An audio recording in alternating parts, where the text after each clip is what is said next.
Football has always been a spectacle of power. It is sold as a game of touchdowns, trophies, and legends. The highlight reels show us the glory. They show us the sprinting receivers, the leaping catches, and the confetti falling when a champion is crowned. But beneath that polished surface exists a darker truth. A truth whispered in locker rooms, learned in training camps, and passed down through generations of players. It is a set of rules not written in any handbook, not enforced by referees, but lived and felt by the men who put on pads and helmets every Sunday. The unspoken rules of violence, the unwritten code of toughness, the silent demands of survival. From the moment a young player steps onto the field, he learns quickly that pain is not a signal to stop. Pain is not an excuse. Pain is proof. The message is drilled in quietly, but relentlessly. If you want to stay, you play through it. A twisted ankle, a throbbing shoulder. The ringing in your head after a hit that leaves the world spinning, none of that matters. What matters is whether you can line up again, whether you can show the coaches, your teammates, and your opponents that you are still standing. Playing through pain is not just an act of toughness. It is a job requirement. If you hesitate, someone else takes your spot. If you show weakness, you risk losing the only thing you worked for. And when you are on the field, the game is not only about strategy or skill, it is about sending messages. A hit is not always just a tackle. Sometimes it is a warning. Sometimes it is a statement that says, "Stay out of this territory. Do not test us." These message hits often lived in the gray area between clean and dirty. Legal enough to avoid immediate punishment, but violent enough to rattle the bones of the man on the receiving end. For decades, coaches never had to write this into playbooks. Players already knew. Intimidation was as much a weapon as the ball itself. Inside the chaos of football, there were lines even among warriors. Do not stomp on a man when he is trapped under a pile. Do not pull a punch unless you are prepared to deal with the consequences. Do not cheap shot the quarterback unless you are willing to face the storm that will come after. These boundaries were rarely spoken aloud, but they carried the weight of law. They were enforced not by referees, but by players themselves.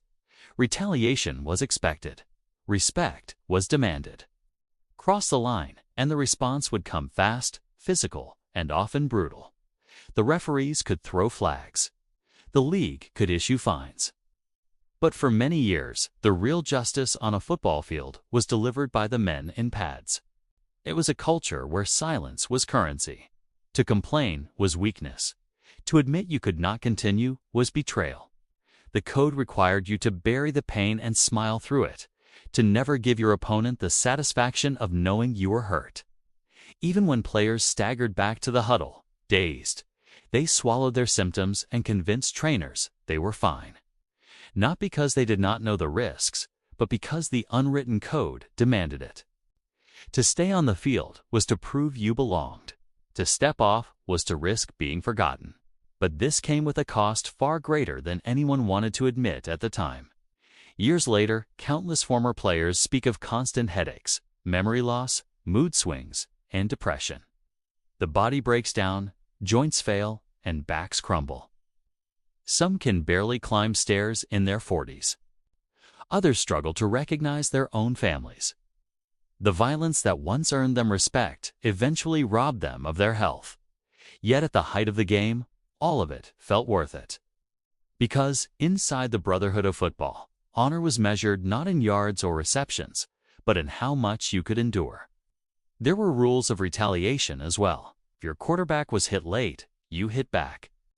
If a teammate was taunted, you answered. If your team was embarrassed, you restored pride by force. These were not just expectations, they were obligations. To fail to act was to lose the respect of the locker room. Coaches did not need to speak it. Veterans did not need to spell it out. The culture of the sport carried it forward. Every rookie learned it fast, or he was pushed aside. And yet, not every rule was about violence without restraint. There was also a strange sense of honor. Even within this brutal sport, there were lines of decency. A player pinned helplessly at the bottom of a pile was not to be stomped on. A quarterback who surrendered himself was not to be blindsided unnecessarily. Those who crossed these limits were not celebrated for toughness. They were branded as dirty, as reckless, as men who could not be trusted. Respect mattered even in a game defined by collisions. Still, the rules were harsh, and the cost was unforgiving. Punching, for example, was considered the ultimate taboo. In a league built on collisions, the act of throwing a fist was one of the few things that could end your career before it began. One punch caught on camera could mean immediate ejection, fines, or being cut from the team. The irony was unmistakable. You could level a man with your shoulder. You could slam him into the ground with all your force, and that was part of the game. But the moment you threw a closed fist, you were outside the code, and you paid the price. Beyond the field, these rules extended into the culture itself. Taunting and celebration carried their own consequences. To humiliate an opponent was to invite a response. To show disrespect was to guarantee retaliation. The NFL could try to control it with penalties and fines, but the unspoken law was stronger. Players remembered. Games had long memories, and grudges were often settled not in boardrooms or press conferences, but in the next collision on the field. This was the language of football. It was a language not of words, but of actions. A glance across the line of scrimmage. A shove after the whistle. A hit that lingered just a fraction too long. Every player learned to read it. Every player learned to speak it. And every player knew that survival depended on understanding not only the official playbook, but the unwritten one. The league has changed. Rules have tightened. Penalties come faster, fines come harsher, and cameras capture every angle. But the echoes of the old code remain. Today's players may wear more advanced helmets and play under stricter rules, yet the whispers of toughness, silence, and violence still live in the sport's DNA. When a man stays in the game after a hit that leaves him wobbling, he is following that code. When a team answers a late hit with one of their own, they are keeping it alive. When a rookie risks everything in preseason just to show he can take punishment, he is paying homage to it. This story is not about statistics or highlight reels. It is about the hidden code that shaped the NFL from the inside out. It is about the sacrifices men made to uphold it. It is about the silence that cost them their bodies and sometimes their lives. It is about the rules no one wanted to write down, but everyone understood. Because football has never only been about touchdowns or trophies. It has been about the unspoken rules that demanded violence, enforced toughness, and exacted a price long after the crowd went home. The story of the National Football League has always been told through highlights of speed, strength, and spectacle. Stadiums filled with roaring fans, teams locked in bitter rivalry, quarterbacks throwing spirals that seemed to cut through the very air. And yet, beneath the applause, beneath the banners and the Super Bowl parades, there has always been another story. A story that was never written in the official rulebook, but one that every player knew by heart. The story of the unspoken rules. For more than a century, the NFL was not just about football plays and final scores. It was about codes of toughness, unwritten expectations, and silent agreements that shaped how the game was played. It was about violence that was encouraged but never admitted, about pain that was endured but never discussed, about rivalries that were settled not just with touchdowns but with fists and hits that pushed the boundaries of human endurance. The unspoken rules were the glue that held together the culture of the sport. And at the same time, the poison that often tore apart the men who played it. To understand football in its truest form, one must go beyond the playbook. One must enter the locker rooms where veterans whispered to rookies about how to survive. One must stand on the sidelines, where trainers handed players smelling salts and sent them back onto the field with blurred vision. One must listen to the retired athletes who confess, years later, that the things they endured were not just part of the game.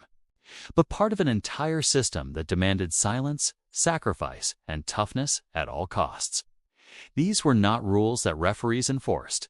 These were not lines printed in official manuals. They were more powerful than that. They were rules passed down in huddles and halftime speeches, carved into the very identity of football itself. Rules that told players to never show weakness, to never stay down unless the bone was broken, to take retribution into their own hands when the other team crossed the line, to play through concussions, through broken ribs, through pain that would stop most people in their tracks, and perhaps most chilling of all, to accept that violence was not just an accident of football, but an essential ingredient in proving yourself as a professional. As America grew to love the game, television amplified its reach. What once happened in small stadiums began to beam into millions of homes every Sunday. The NFL became a national obsession. Families gathered around living rooms, children imitating their heroes, advertisers pouring billions into the spectacle. But the unspoken rules remained invisible to the public eye. The hits looked thrilling. The players looked invincible. Few paused to ask what toll the game was taking on their bodies, their minds, and their lives beyond the field. This documentary does not set out to diminish the greatness of football. Instead, it seeks to peel back the curtain on the culture that made football both magnificent and merciless. It asks what happens when a sport built on toughness elevates silence above honesty, pain above safety, and violence above restraint. It asks whether the men who built this league into a cultural empire were heroes of endurance or victims of a system that demanded too much. The journey we are about to take will cross generations. We will revisit the brutal style of play that dominated the early decades of the NFL, when leather helmets and thin padding offered little protection, and hits often resembled collisions on asphalt more than athletic contests. We will hear stories from the players of the 1960s and 1970s, when playing through pain was celebrated as a badge of honor, and when an injured player was not comforted but questioned.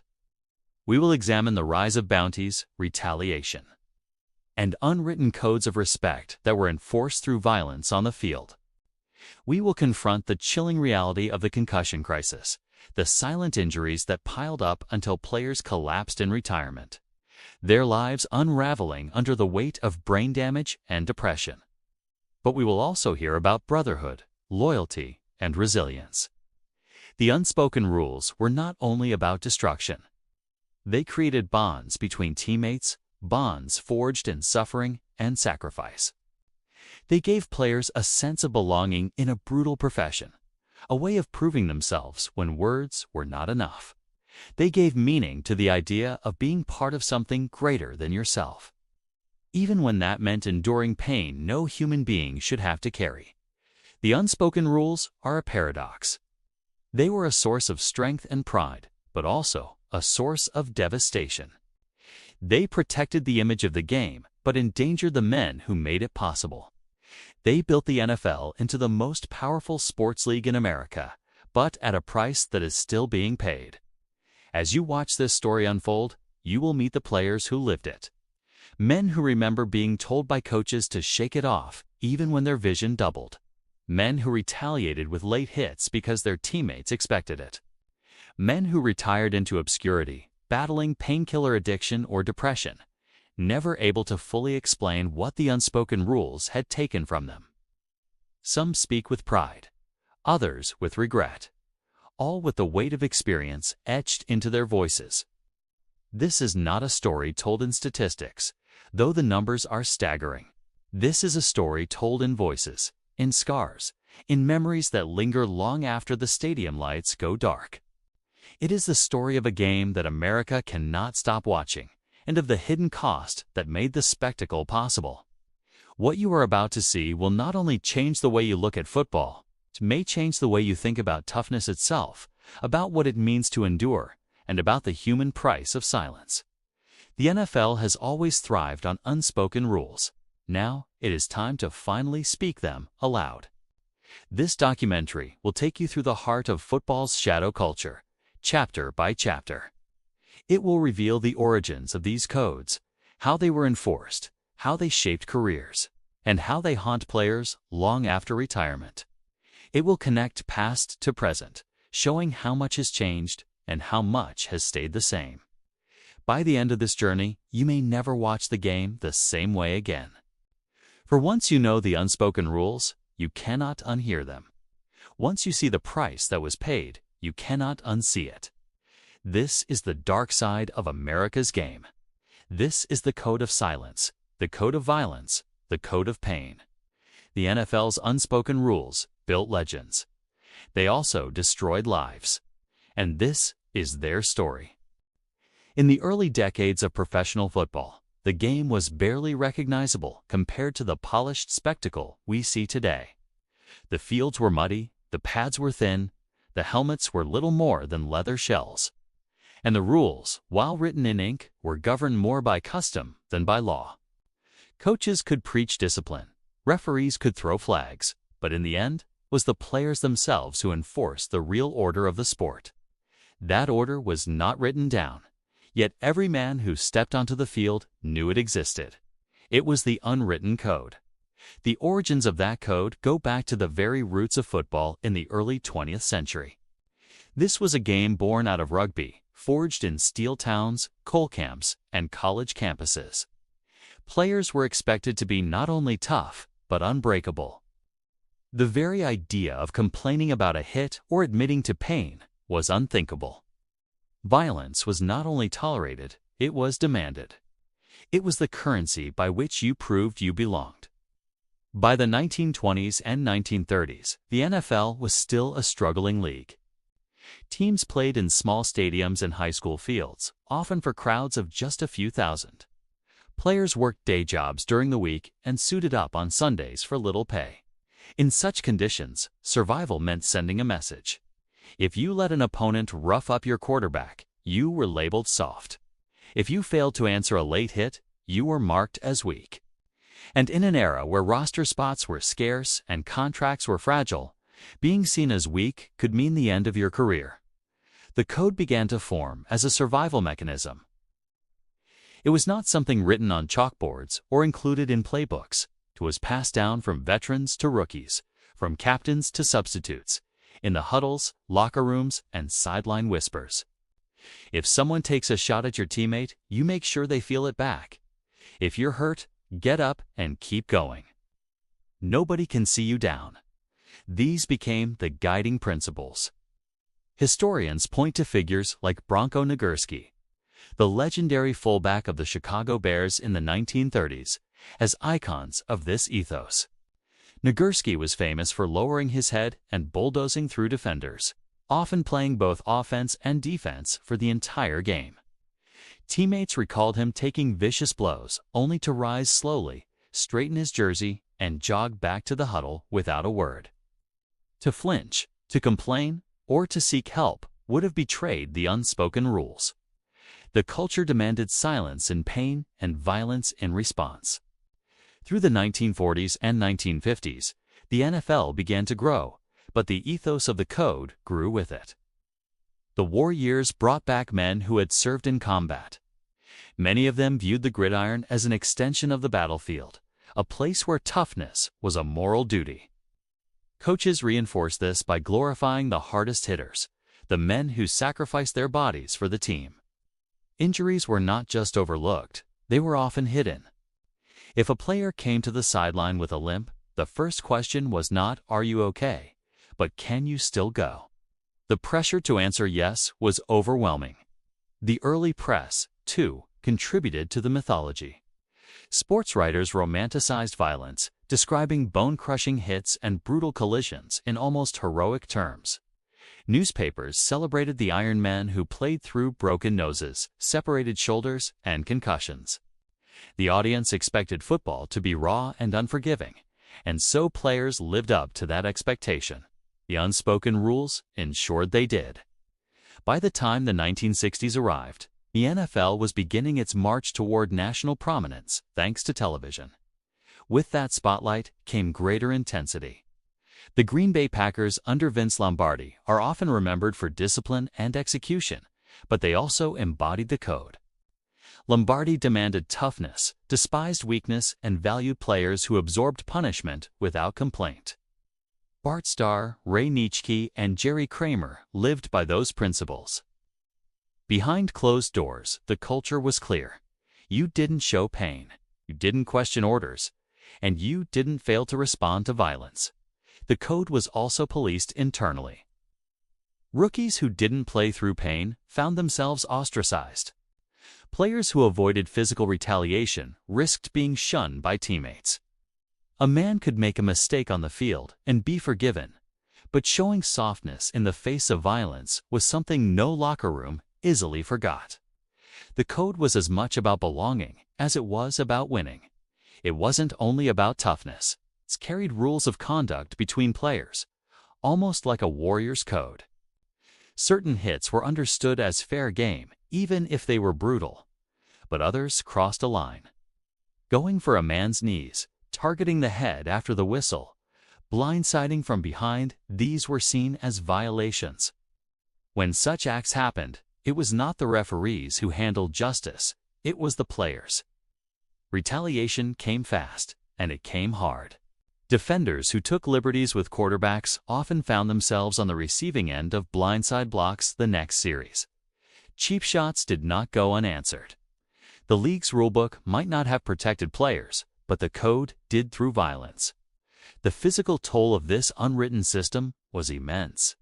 By the 1970s, stories began to emerge of players carrying chronic pain, hidden concussions, and permanent injuries. But inside locker rooms, the message never changed. Keep quiet, play through it, and uphold the standard. Pain was not just expected, it was the price of admission. And to violate the code by complaining or refusing to engage in retribution was to risk everything: your job, your respect, your identity. The origins of the code explained why generations of players internalized this culture so deeply. It was born from survival, hardened by poverty, war, and the demands of a growing league. It was reinforced by fans, by coaches, by the media, and by the players themselves. Everyone who stepped onto that field understood. The game was about more than touchdowns and victories. It was about proving you could endure more, hit harder, and keep standing when others would fall. The NFL marketed football as America's toughest sport, and the code made sure it stayed that way. What began as survival in small stadiums became a defining part of the league's DNA, long before billion-dollar contracts and global broadcasts. The unspoken rules shaped how the game was played and how players lived within it. The legacy of that beginning is still felt today. This was the origin of football as unspoken code, a set of rules no referee could enforce. No coach could fully control, and no player could ever truly escape. Pain is not just a byproduct of football. It has long been treated as a form of currency, traded in the invisible marketplace of toughness and sacrifice. For decades, players knew that their willingness to endure punishment, to keep moving forward no matter how battered their bodies became, would earn them respect, loyalty, and, perhaps most importantly, job security. To show pain was to risk being seen as weak. To hide it was to gain entry into a brotherhood that valued silence and grit above all else. The story of Brett Favre is often told in highlight reels: the rocket arm, the backyard joy of the game. But there is another story beneath the laughter and the fist pumps. Favre played through a staggering number of injuries, including broken bones, sprained ligaments, and concussions that went largely unacknowledged at the time.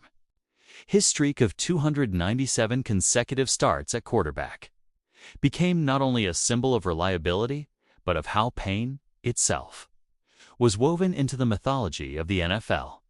Every game he started while hurt added another layer to his legend, reinforcing the idea that true greatness was measured not only in touchdowns, but in how much punishment a body could absorb. This mentality stretched far beyond quarterbacks. In the trenches, linemen understood that their value was directly tied to how much pain they could endure without complaint. Knees that swelled like balloons, fingers bent permanently at unnatural angles. shoulders that popped out mid-play all were marks of authenticity in the culture of the sport. A player who walked into the locker room on Monday morning limping but still suited up on Sunday was a player who had proven his worth. The economics of this system were cruel but effective. Contracts were not guaranteed for most players, and careers were often fleeting. A rookie who twisted his ankle but sat out risked being labeled unreliable, potentially cut before he could establish himself. A veteran who fought through injuries, on the other hand, might be offered one more season, one more paycheck. Because coaches and teammates trusted his willingness to sacrifice his body for the team. In this way, pain was a form of bargaining power. You earned your place not just with performance, but with visible proof that you were willing to play hurt. The locker room reinforced this unspoken economy. Players swapped stories of the injuries they carried, almost like badges of honor. A separated shoulder here, torn cartilage there each story served as currency in an ongoing exchange of credibility. Trainers patched men together with tape, injections, and painkillers, not to eliminate pain, but to make it manageable enough for another week's battle. The language around these treatments was telling. Tough it out. Push through. You'll be fine. Pain was not treated as a warning sign, but as a test, a rite of passage that separated the committed from the expendable. There is a telling example in the story of Jack Youngblood, the Hall of Fame defensive end for the Los Angeles Rams. In the 1979 playoffs, Youngblood played through a broken fibula in his left leg. He continued to line up, game after game, limping onto the field, but refusing to leave it. To teammates and fans, his toughness became legendary, immortalized in NFL lore. But behind the applause was the unspoken truth. The expectation that a player must mortgage his long-term health for short-term glory. Youngblood himself later admitted the pain was excruciating, but stepping off the field was never an option he seriously considered. This code extended deep into the training rooms, where the relationship between players and medical staff was often shaped by silent pressure. Team doctors and trainers worked to get players back on the field quickly, balancing medical judgment with organizational demands. A cortisone injection could dull the pain of a torn ligament just long enough for a player to finish the game. The player knew the risks, but he also knew the stakes. Sit out and another man would take his spot. Return to the field, and he proved his value. The pain wasn't gone, it was simply buried, deferred, and converted into another form of currency. The toll of this unspoken economy often emerged years later. Retired players described waking up unable to bend their fingers, unable to climb stairs without assistance, or struggling with chronic pain that never fully subsided. But in the culture of their playing days, the future was a distant concern. Pain was not an obstacle to be healed, but a debt to be paid, week by week, to remain part of the game. The league itself quietly encouraged this economy through its structures and policies. Injury reports became part of the weekly ritual, with players listed as probable, questionable, or doubtful. But even these terms masked the reality. Most of those listed as questionable still took the field. Their willingness to do so, reinforcing the unspoken rule that pain was part of the price of participation.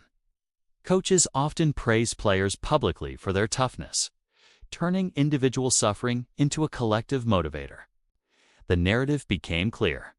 Those who fought through pain were heroes, while those who couldn't were, at best, forgotten. This culture also influenced fans, who came to expect and even demand that players sacrifice their bodies for entertainment. A player limping off the field, only to return a series later, drew cheers. The crowd celebrating his resilience without fully reckoning with the consequences. Injuries were discussed as temporary setbacks, not as the life-altering events they often were. The very language of broadcasting, playing through pain, gutsy performance, elevated suffering into spectacle, further reinforcing its value as currency in the game. Perhaps the most haunting aspect of this unspoken rule was how it shaped the psychology of the players themselves. Many internalized the belief that pain was not just tolerable but necessary, a constant reminder that they were living up to the demands of the game. Some described feeling uncomfortable when they weren't hurt, as though their value was diminished without the aches and bruises that proved their worth. In this way, pain became not only a currency, but an identity. Yet even within this culture, cracks began to emerge. As research into long-term injuries and conditions like chronic traumatic encephalopathy, CTE, gained visibility, a new awareness spread through the league. Former players spoke candidly about the costs of playing hurt, detailing lives defined by constant pain and regret. The romanticism of pain as currency began to waver against the harsh reality of what it left behind. Still, the code lingers. Players today may have access to better medical care, more comprehensive rehabilitation, and stricter concussion protocols. But the underlying expectation remains. Playing through pain still garners respect. Coaches still praise toughness. Fans still cheer when an injured player returns to the field. The system may have evolved, but the economy of pain has not disappeared, has simply been reframed, hidden behind the language of resilience and warrior spirit. Pain remains one of football's unspoken currencies, exchanged in locker rooms, praised in broadcasts, and enshrined in memories of legendary performances. To this day, it is not just the touchdowns or the victories that define a player's story, but how much he endured to achieve them. The roar of the crowd, the crunch of pads, the whistle that signals another play. On the surface, it's just football. But beneath the sound and spectacle, something darker lingers. Something hidden, something that isn't visible on the scoreboard. These are the silent injury zones that don't show up on an X-ray. Those that don't stop a player from walking off the field. Those that don't even make the highlight reels. The unspoken code of toughness demanded that players absorb punishment without complaint. Broken bones were obvious. Torn ligaments were undeniable. But concussions, repetitive hits to the head, and the accumulation of subconcussive blows, these were different.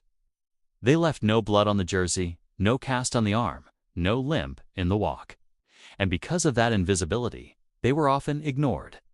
The code told players, if you can stand, you can play. And for decades, many did, not knowing what was happening inside their brains. Doctors in the 1970s and 80s began to notice unusual patterns among retired NFL players. Men in their 40s and 50s complained of memory loss, confusion, sudden mood swings, and even violent behavior. Some couldn't remember their children's names.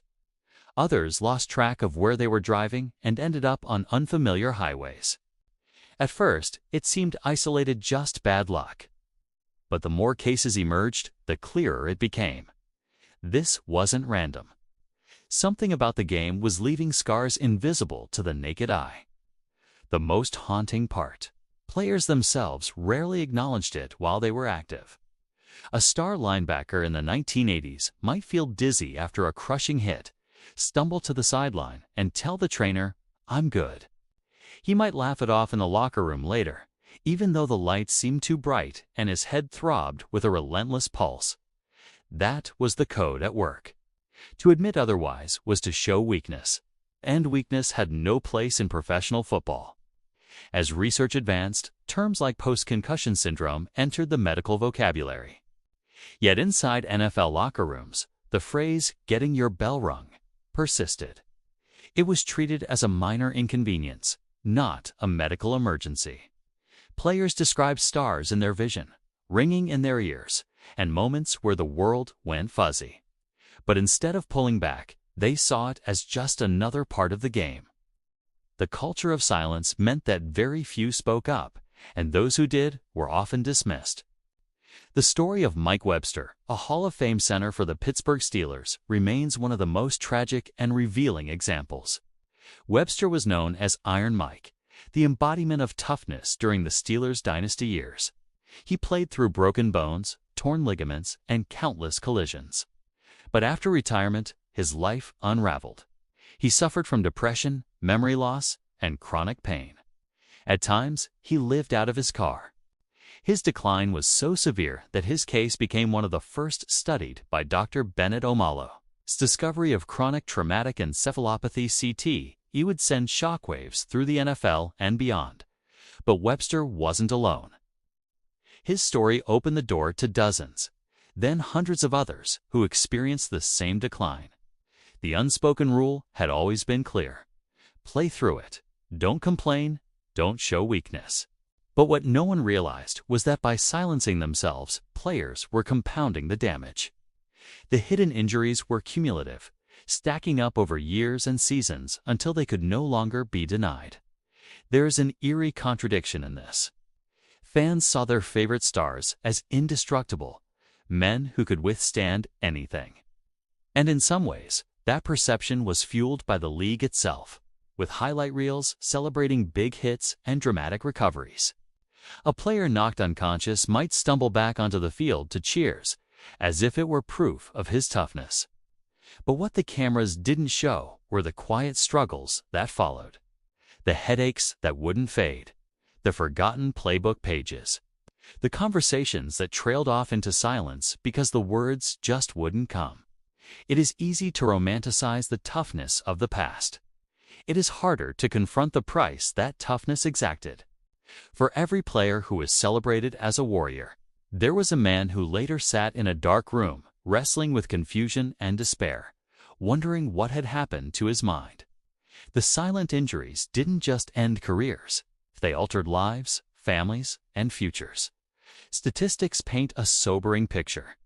Studies have shown that former NFL players are significantly more likely than the general population to develop neurodegenerative diseases. Rates of depression and cognitive decline are higher. The link between repeated head trauma and long-term brain damage is undeniable. Yet for decades, the code kept players from speaking these truths aloud. It wasn't just silence, it was survival. To admit the damage was to risk your spot on the roster, your paycheck, your reputation. Consider the language used in the game itself. Shake it off, rub some dirt on it. Next man up. These weren't just. They were the mantras that kept the culture of silence alive. Players internalized them so deeply that even when they knew something was wrong, they convinced themselves otherwise. And so, the cycle continued. Silent injuries stacked upon silent injuries until the consequences could no longer be hidden. One of the most striking realities is that these silent injuries didn't only affect stars. Backup players, special teams gunners, linemen who toiled in the trenches all were exposed to the same risks, often without the same financial rewards. They endured just as many collisions, just as many head impacts, but their names weren't remembered when the damage became visible. The silence extended beyond the stadium lights, into the forgotten lives of men who gave everything to the game and were left with invisible wounds.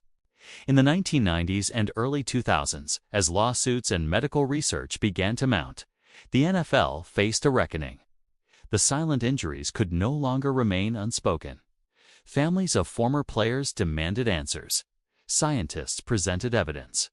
And slowly, the public began to realize that the toughness celebrated on Sundays came with a price tag measured not just in broken bones, but in broken minds.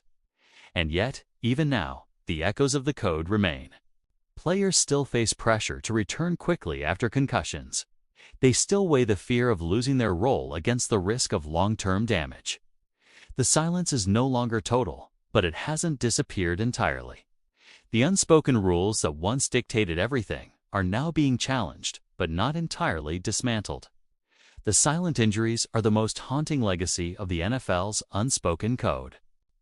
They represent what happens when a culture values toughness above all else, when silence is mistaken for strength. They are reminders that the most devastating damage isn't always visible, and that the true cost of football has often been hidden beneath the surface. This is the story of what happens when pain goes unspoken, when damage is denied, and when silence becomes the loudest sound of all. The crowd roared louder than the crash of shoulder pads. It was the 1970s, and football was not just a sport, it was a spectacle. One of the last surviving arenas where violence was sanctioned, applauded, and rewarded. Players didn't just compete. They performed like warriors in a coliseum, fully aware that pain, punishment, and sacrifice weren't side effects of the game. They were the very currency of its appeal. In this batch, we trace the cultural transformation that framed NFL players as gladiators for a modern audience, exploring how society, media, and the league itself fueled a mythology of toughness that left little room for doubt, weakness, or hesitation. The Roman gladiators fought for survival, often cheered on by emperors and mobs who craved blood and spectacle. NFL players, though not armed with swords and shields, heralded something eerily similar: the expectation that they would throw their bodies into harm's way, again and again, for the thrill of the watching crowd. By the 1970s and 1980s, television had transformed the NFL into a dominant cultural force. Slow-motion replays highlighted bone-rattling collisions, while sportswriters described brutal games with the language of warfare. Players were soldiers. Games were battles. Sundays were wars. This framing wasn't accidental. The NFL leaned heavily into militaristic imagery to capture a growing national audience.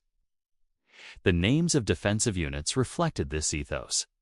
Pittsburgh had the Steel Curtain, the Monsters of the Midway; Minnesota, the Purple People Eaters.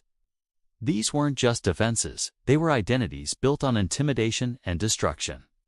When fans tuned in, they expected carnage wrapped in athletic brilliance.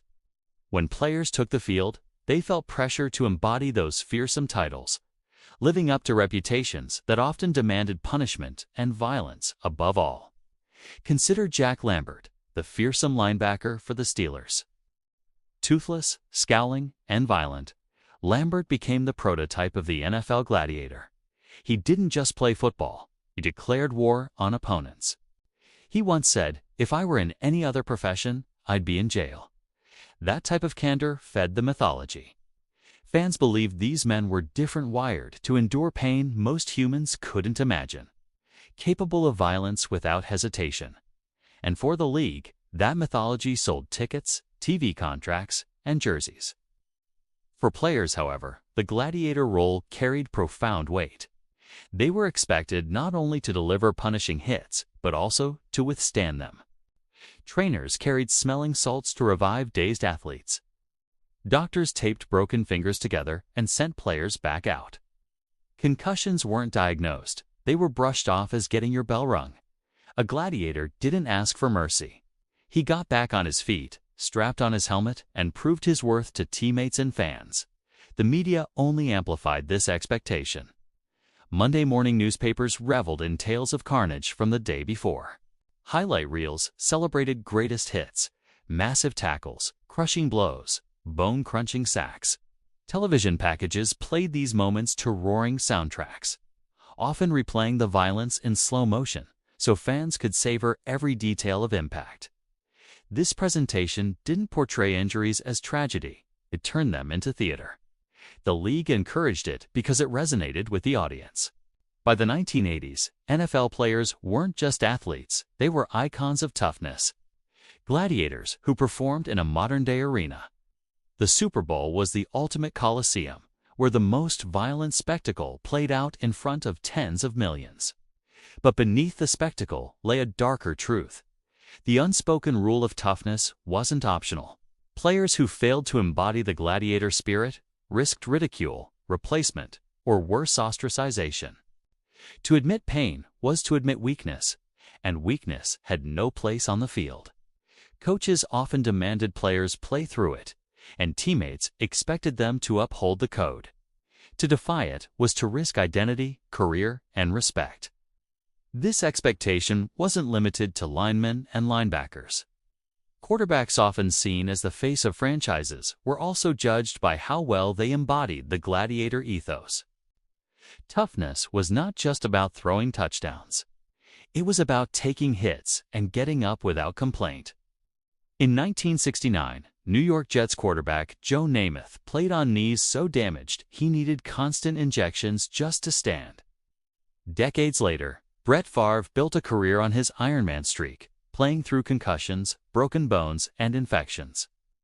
Fans and media didn't just applaud his skill, they celebrated his pain tolerance, his ability to play like a gladiator week after week. For players, the pressure to perform this way carried lasting consequences. Careers were shortened. Bodies were broken. Futures were altered. Yet during their time under the stadium lights, these men had little choice but to embrace the role. The Gladiator Code was written into every snap, every hit, every roar of approval from the stands. The Gladiator framing also carried cultural significance beyond the field. It reinforced ideas of masculinity, toughness, and resilience that mirrored broader American values. To many fans, football wasn't just entertainment, it was a reflection of the national identity. Players weren't simply representing teams. They were symbols of a society that equated violence with strength, endurance with character, and pain with honor. Still, the gladiator myth came at a cost. Behind the heroic images were real men with real injuries, many of whom left the game scarred physically and emotionally. Some found themselves addicted to painkillers, others struggling with memory loss, depression, or physical disability. Yet the mythology often left little room for sympathy. Once a gladiator left the arena, society turned its attention to the next warrior willing to endure. By the 1990s, the NFL film's presentation of football had cemented the gladiator image for generations. Narrators described players with epic grandeur. Music swelled as collisions shook the screen. Heroes rose, villains fell, and every Sunday felt like a new chapter in an ancient epic.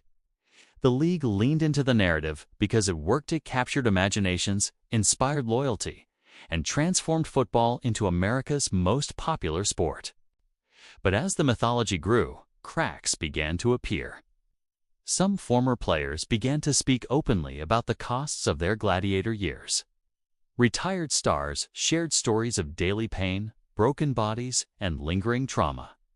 Their voices suggested that the unspoken rule of toughness had exacted a toll far greater than anyone wanted to admit. The gladiator era was powerful, profitable, and unforgettable. It created legends, built dynasties, and filled stadiums. Yet its legacy is complicated. To celebrate the spectacle is also to acknowledge the suffering. To honor the gladiators is to recognize the silent sacrifices they made in service of a game that demanded violence for entertainment. The unspoken rules of toughness and violence were not just traditions, they were institutionalized expectations. And as we move deeper into the story of the NFL's dark side, we confront the unsettling truth that what fans celebrated as spectacle often concealed the harsh reality of human cost. In football, there has always been a difference between the rules printed in the book and the rules that govern the game in practice. Coaches, players, and referees understood that what was written down was only half the story. The other half was the code, an unwritten agreement about how violence would be regulated on the field. It was a system that balanced intimidation with restraint, punishment with protection. And it was enforced not by the referees in striped shirts, but by the players themselves. The idea was simple. Football was war without the bullets, and, like any battlefield, it needed order. If a defensive back took a late shot at a quarterback, that quarterback's offensive lineman would remember. They might not retaliate immediately, but the next series, in the trenches, a helmet would drive just a little harder into the ribs, or a punch would be slipped under the pile. If a receiver was hit too high and too late over the middle, his teammates would take note. Eventually, a safety from the opposing team would find himself on the receiving end of a blindside. Block delivered with precision and intent. This was not chaos. It was regulation, a system of checks and balances that kept the violence within boundaries acceptable to players. The referees, in many ways, looked the other way. They understood that players policed themselves. A 15-yard penalty could be thrown for an egregious hit, but the smaller acts, the nudges, the digs, the subtle cheap shots were usually ignored. That was by design. The game was considered too brutal for referees to manage every detail. The code filled that vacuum. This created a strange duality. On one hand, football was governed by an official rulebook, thick with regulations that stretched from holding calls to false starts. On the other, there was a shadow rulebook, one that every player learned through experience. You learned quickly that you did not touch a quarterback after the whistle, unless you were prepared for his offensive line to hunt you for the rest of the game. You learned that when a wide receiver crossed the middle, you could hit him hard. But if you went for his head and knocked him unconscious, the next time you were exposed on a play, someone would drive their helmet into your back with intent to cause pain. The enforcement was constant and ruthless. Linemen lived by it. They played in the trenches where fists were thrown and knees were twisted under piles. Cameras rarely caught it, but every snap was a battlefield. In those moments, retaliation was currency. If one of their own was wronged, it was expected that the debt would be repaid in kind. A player who failed to uphold that expectation could lose the trust of his teammates.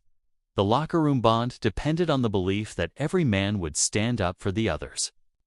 One of the clearest examples of this culture came in the 1970s and 1980s, when defensive linemen were notorious for delivering extra shots on quarterbacks. Some would drive the full weight of their bodies into a passer even after the ball was gone, using the hit not only to inflict pain, but also to send a message: you are never safe. The response was predictable. Offensive linemen would circle the wagons. For the rest of the game, they would play with extra venom. Their blocks aimed not only at winning plays, but at punishing the defenders who had crossed the line. It was retaliation as enforcement. The code extended even to how teams viewed stars. If a team's star player was targeted, especially with a cheap shot, the other side could expect payback. Coaches sometimes denied that this existed, but players admitted it freely years later. If a Pro Bowl running back was clipped late out of bounds, the defensive coordinator on the other sideline knew his own players would likely feel the retribution before the game ended. It was not about official justice. It was about balance, about making sure one team did not gain an unfair advantage through dirty tactics. This system also meant players had to make calculations. Delivering a punishing hit could fire up your team, but it also carried risk. The other side would not forget. That awareness shaped decisions on the field. Every violent act was weighed against the certainty of retaliation. You might hurt an opponent, but the code ensured that someone, somewhere, would try to hurt you in return. In the 1980s and 1990s, as the league grew in popularity and television cameras caught more of the game, some of this enforcement became more subtle. Instead of outright brawls, it turned into targeted hits within the rules. A cornerback who took liberties with a wide receiver might find himself isolated on the next play, facing a block designed less to create yardage and more to deliver pain. The public saw only a routine play. The players understood it as part of the system. The fascinating thing about this code was that it was respected across teams. Rivals hated each other on the field, but they also shared the same understanding. Nobody wanted the game to spiral into complete lawlessness. There was too much at stake. Careers depended on health. As violent as the game was, there was still a baseline of professional respect. That respect was fragile, but it existed. Players enforced the code not only to punish, but also to preserve. This raises a paradox. The code was brutal, but it was also protective. Without it, football could have devolved into something closer to street fighting, where cheap shots had no consequences and the weak were destroyed. With it, there was order, even if that order was brutal. The punishment for breaking the code deterred players from going too far. In its own twisted way, it maintained the game's integrity. Stories from the old guard reinforce this. Retired players often talk about how they knew exactly where the line was, even if it was never written down. They knew when a hit was fair and when it was dirty. They knew when they had to stand up for a teammate and when to let something go. The code was learned through bruises, taught through pain, and reinforced every Sunday. Yet, as the league grew, the tension between the written rules and the code deepened. Fans wanted violence, but they also wanted star players to stay healthy. Owners wanted intensity, but they also wanted their investments protected. The league began to struggle with how to reconcile the official rulebook with the shadow one. Enforcement by players was seen as both necessary and dangerous. It kept order but also carried risks of escalation. The NFL eventually tried to take more control, instituting stricter penalties and fines for hits deemed too violent. But even then, players quietly continued to enforce their own justice. In locker rooms across the league, the message remained the same: protect your own. Punish those who cross the line, and remember that respect was not given, it was earned. The enforcement of this unwritten code is one of the most enduring paradoxes in football. It was not clean, it was not just, but it was real. And for decades, it was the glue that held together a violent sport played at the edge of chaos. Today, many of those same retired players look back with complicated feelings. They know it kept order, but they also know it contributed to the injuries and long-term damage they still live with. The code demanded loyalty, but it also demanded violence. It gave the game structure, but it exacted a price that only those who played truly understand. The NFL has always been a league of stars. Quarterbacks with golden arms, receivers with Bala-like grace, running backs who moved like smoke through fire.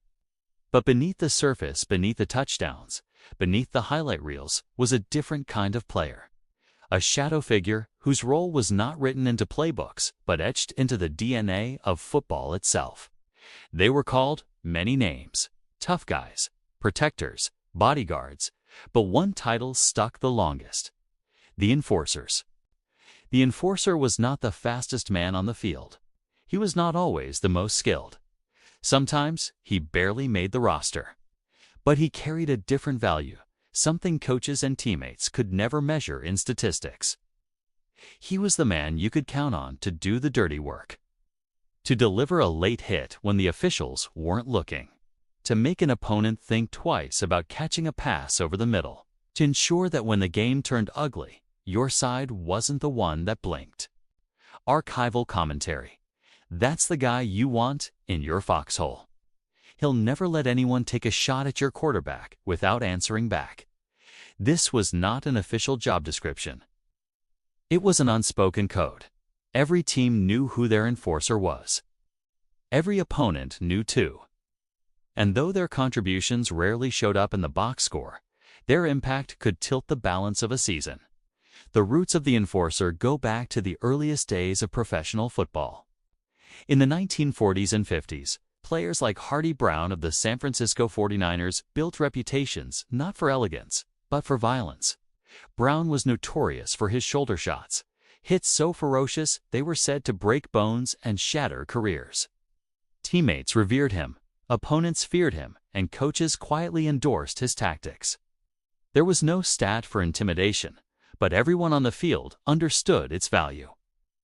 By the 1970s, when the game grew faster and television magnified every play, enforcers took on a new dimension. Jack Tatum of the Oakland Raiders was called the Assassin. His hits were thunderclaps that sent receivers to the turf in agony. George Atkinson, his partner in the Raiders secondary, openly admitted their philosophy: intimidate first, cover second. Across the league, other teams cultivated their own guardians. They weren't there to finesse. They were there to set a tone, to remind the other sideline that football was as much about fear as it was about skill. And players understood. If you messed with a star, the enforcer would find you. Consider the story of Mark Gastineau, the flamboyant New York Jets pass rusher of the 1980s. Known for his sack dances, Gastineau often provoked opponents with his celebrations. But on his team, linemen and linebackers had an unspoken agreement. If anyone retaliated, they would be there. They'd hit back harder, push back farther. This wasn't arrogance, was insurance. In a game where reputations meant survival, having enforcers meant that your stars could shine without constant fear of retribution.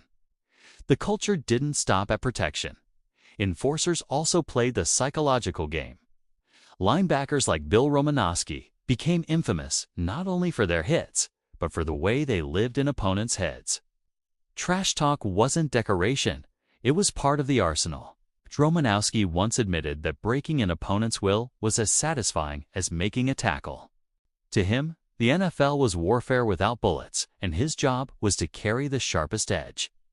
But the most revealing truth about the enforcers is how openly they were valued behind closed doors. Coaches rarely said it in press conferences, but in locker rooms, on film days, and during practices, they made it clear. Toughness mattered as much as touchdowns.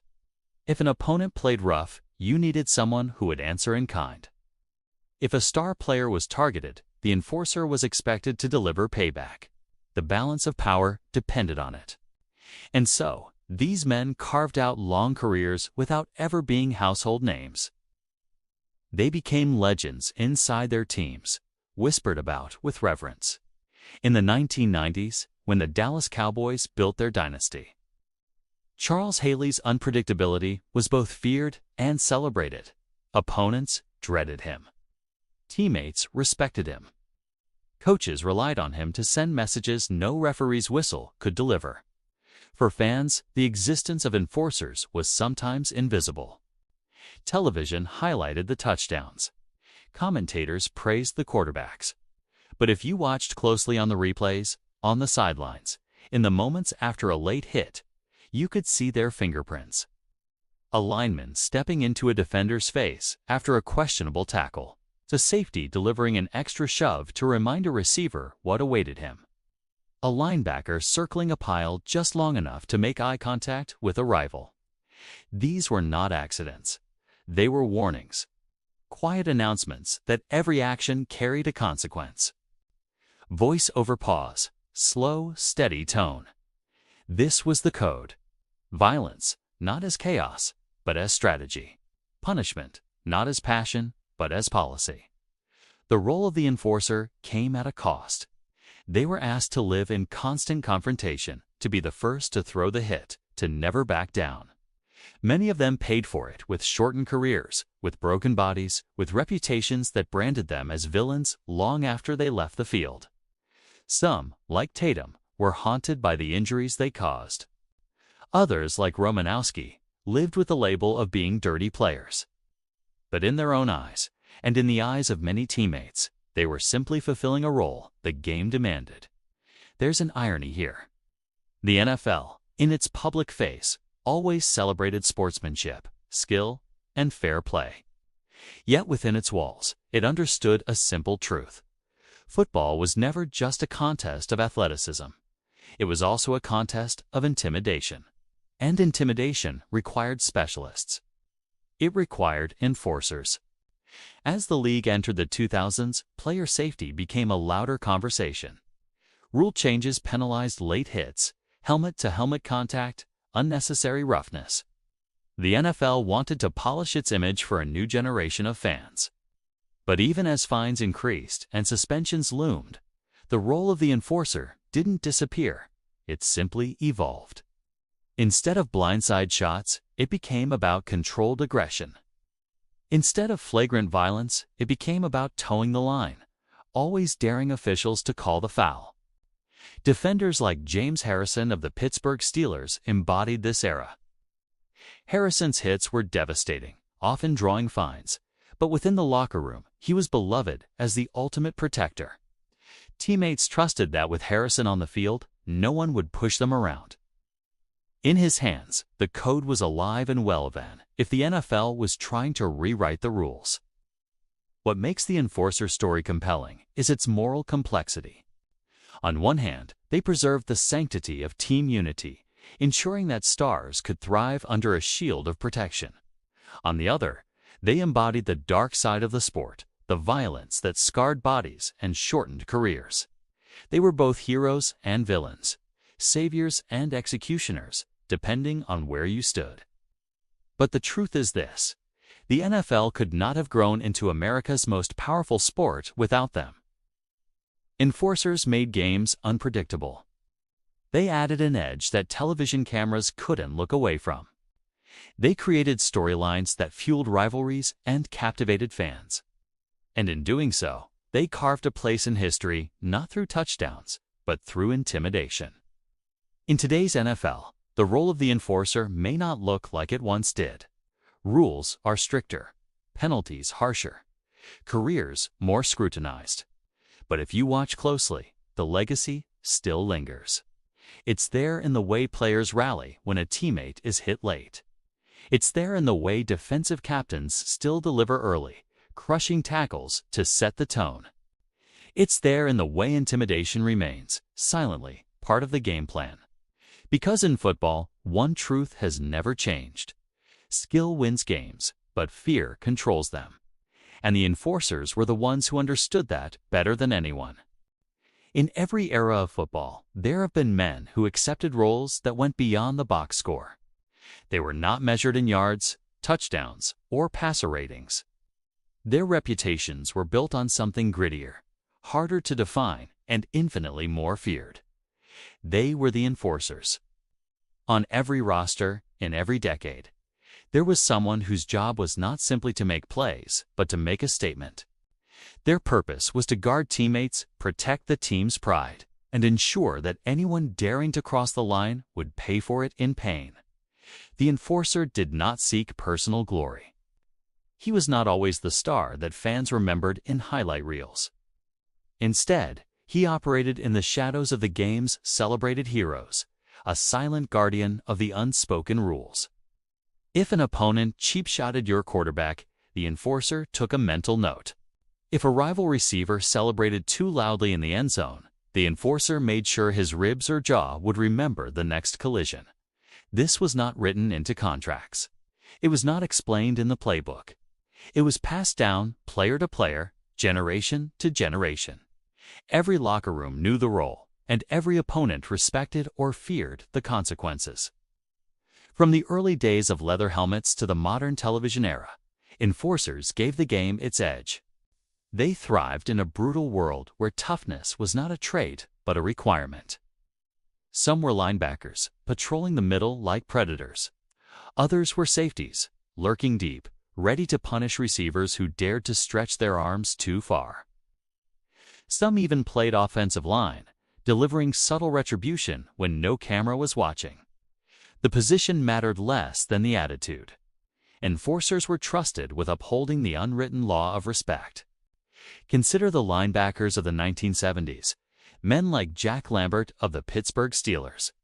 His toothless snarl became an image that embodied what it meant to be an enforcer. Lambert was not content simply to stop a play. He sought to send a message, one that carried into the minds of opposing quarterbacks and receivers for weeks afterward. His presence alone was a reminder that disrespect had consequences. If your team played the Steelers, you knew Lambert was waiting, watching, ready to exact his own brand of justice. Safeties, too, embraced the code. Ronnie Lott of the San Francisco 49ers was admired not only for his skill, but for his ferocity.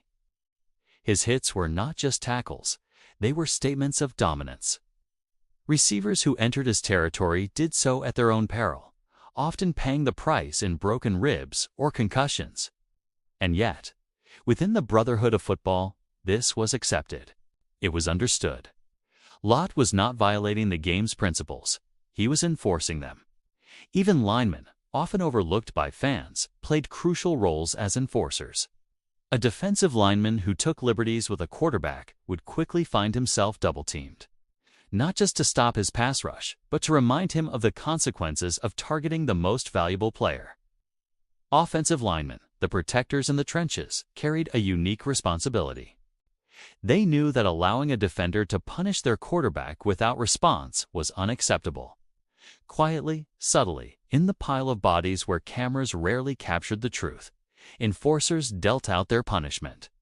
A fist to the ribs, a knee pressed into the turf, a whispered promise of more to come. These were the hidden transactions of violence that upheld the balance of respect. The enforcer's code demanded loyalty above all else. To betray, it was to betray the team. Players who failed to retaliate when their star was targeted risked being called soft. They risked losing credibility in the locker room. Football was not just about athleticism. It was about proving you had your teammates back, no matter the cost. Coaches rarely said it aloud, but they valued enforcers because they knew that intimidation mattered. A defense that struck fear into opponents gained a psychological advantage before the ball was even snapped. The code also blurred the line between legality and morality. Official rules penalized late hits, roughing the passer, or excessive contact.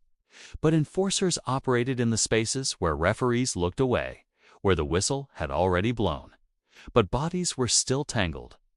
They thrived in those gray areas, testing how far they could go without drawing a flag. Sometimes they crossed the line and cost their team yards.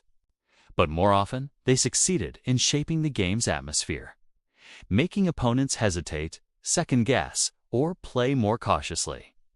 The role of the enforcer did not end when the game clock expired. It lingered in rivalries that lasted decades. Teams remembered who had cheap-shotted their stars. They remembered who had celebrated too loudly in their stadium. And when the rematch came, the enforcer carried that history onto the field like a ledger of debts waiting to be collected. Fans might see it as rivalry or bad blood. Players knew it was simply the code being upheld. The culture around enforcers often celebrated their violence while hiding its costs. Many of these players left the game with bodies that betrayed them. Their hands were shattered, their knees destroyed, their minds fogged from countless collisions. Yet few complained. They saw their sacrifice as part of their duty, part of what it meant to fulfill their role. Pain was not just accepted, it was embraced as proof of their commitment. In documentaries and interviews, retired enforcers often reflect on their careers with a mixture of pride and regret. Pride for the respect they commanded, for the way they protected their teammates, for the fear they inspired.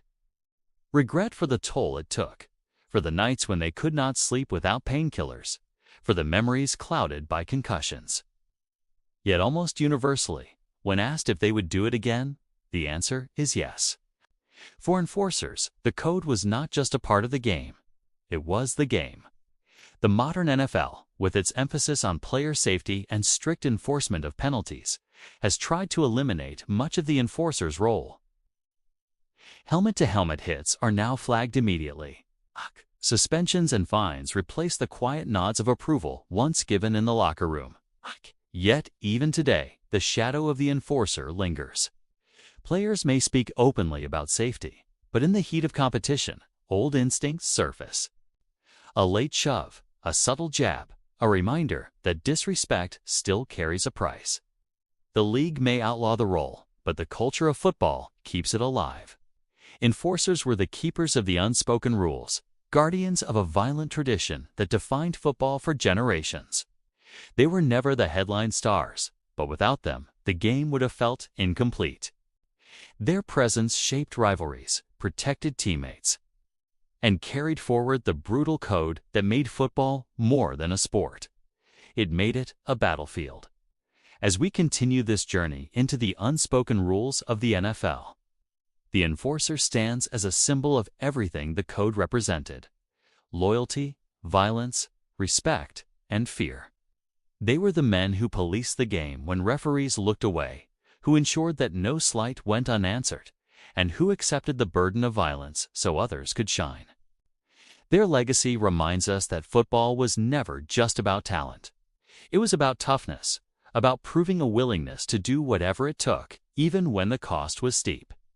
The enforcer's code may fade under the weight of modern reforms, but its shadow will never disappear completely. It remains a part of football's DNA, a reminder of the days when every roster needed a man willing to be the hammer, willing to sacrifice his own body to uphold the team's honor.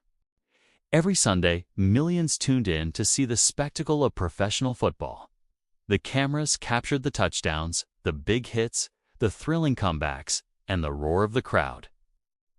But what they didn't show were the injuries hidden in plain sight. Beneath the helmet, beneath the tape, beneath the bravado, the game carried wounds that never made the highlight reels. To understand football's unspoken rules, you have to see the damage that lived in the shadows, away from the scoreboard. Football always sold itself as a game of toughness. The bone-rattling hits and explosive collisions became part of the identity. but toughness came at a price.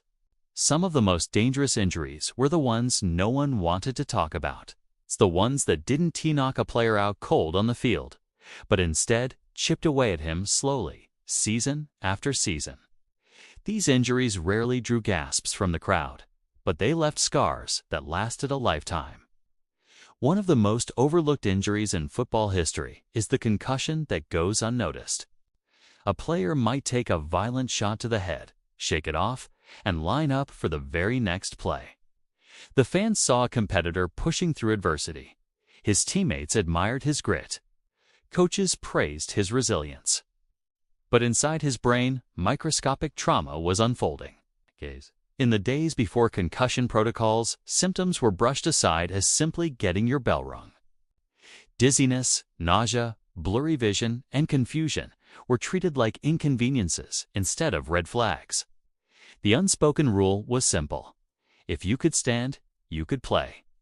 This mentality created a silent epidemic.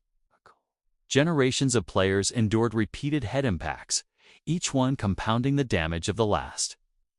The game never stopped for headaches or foggy memory.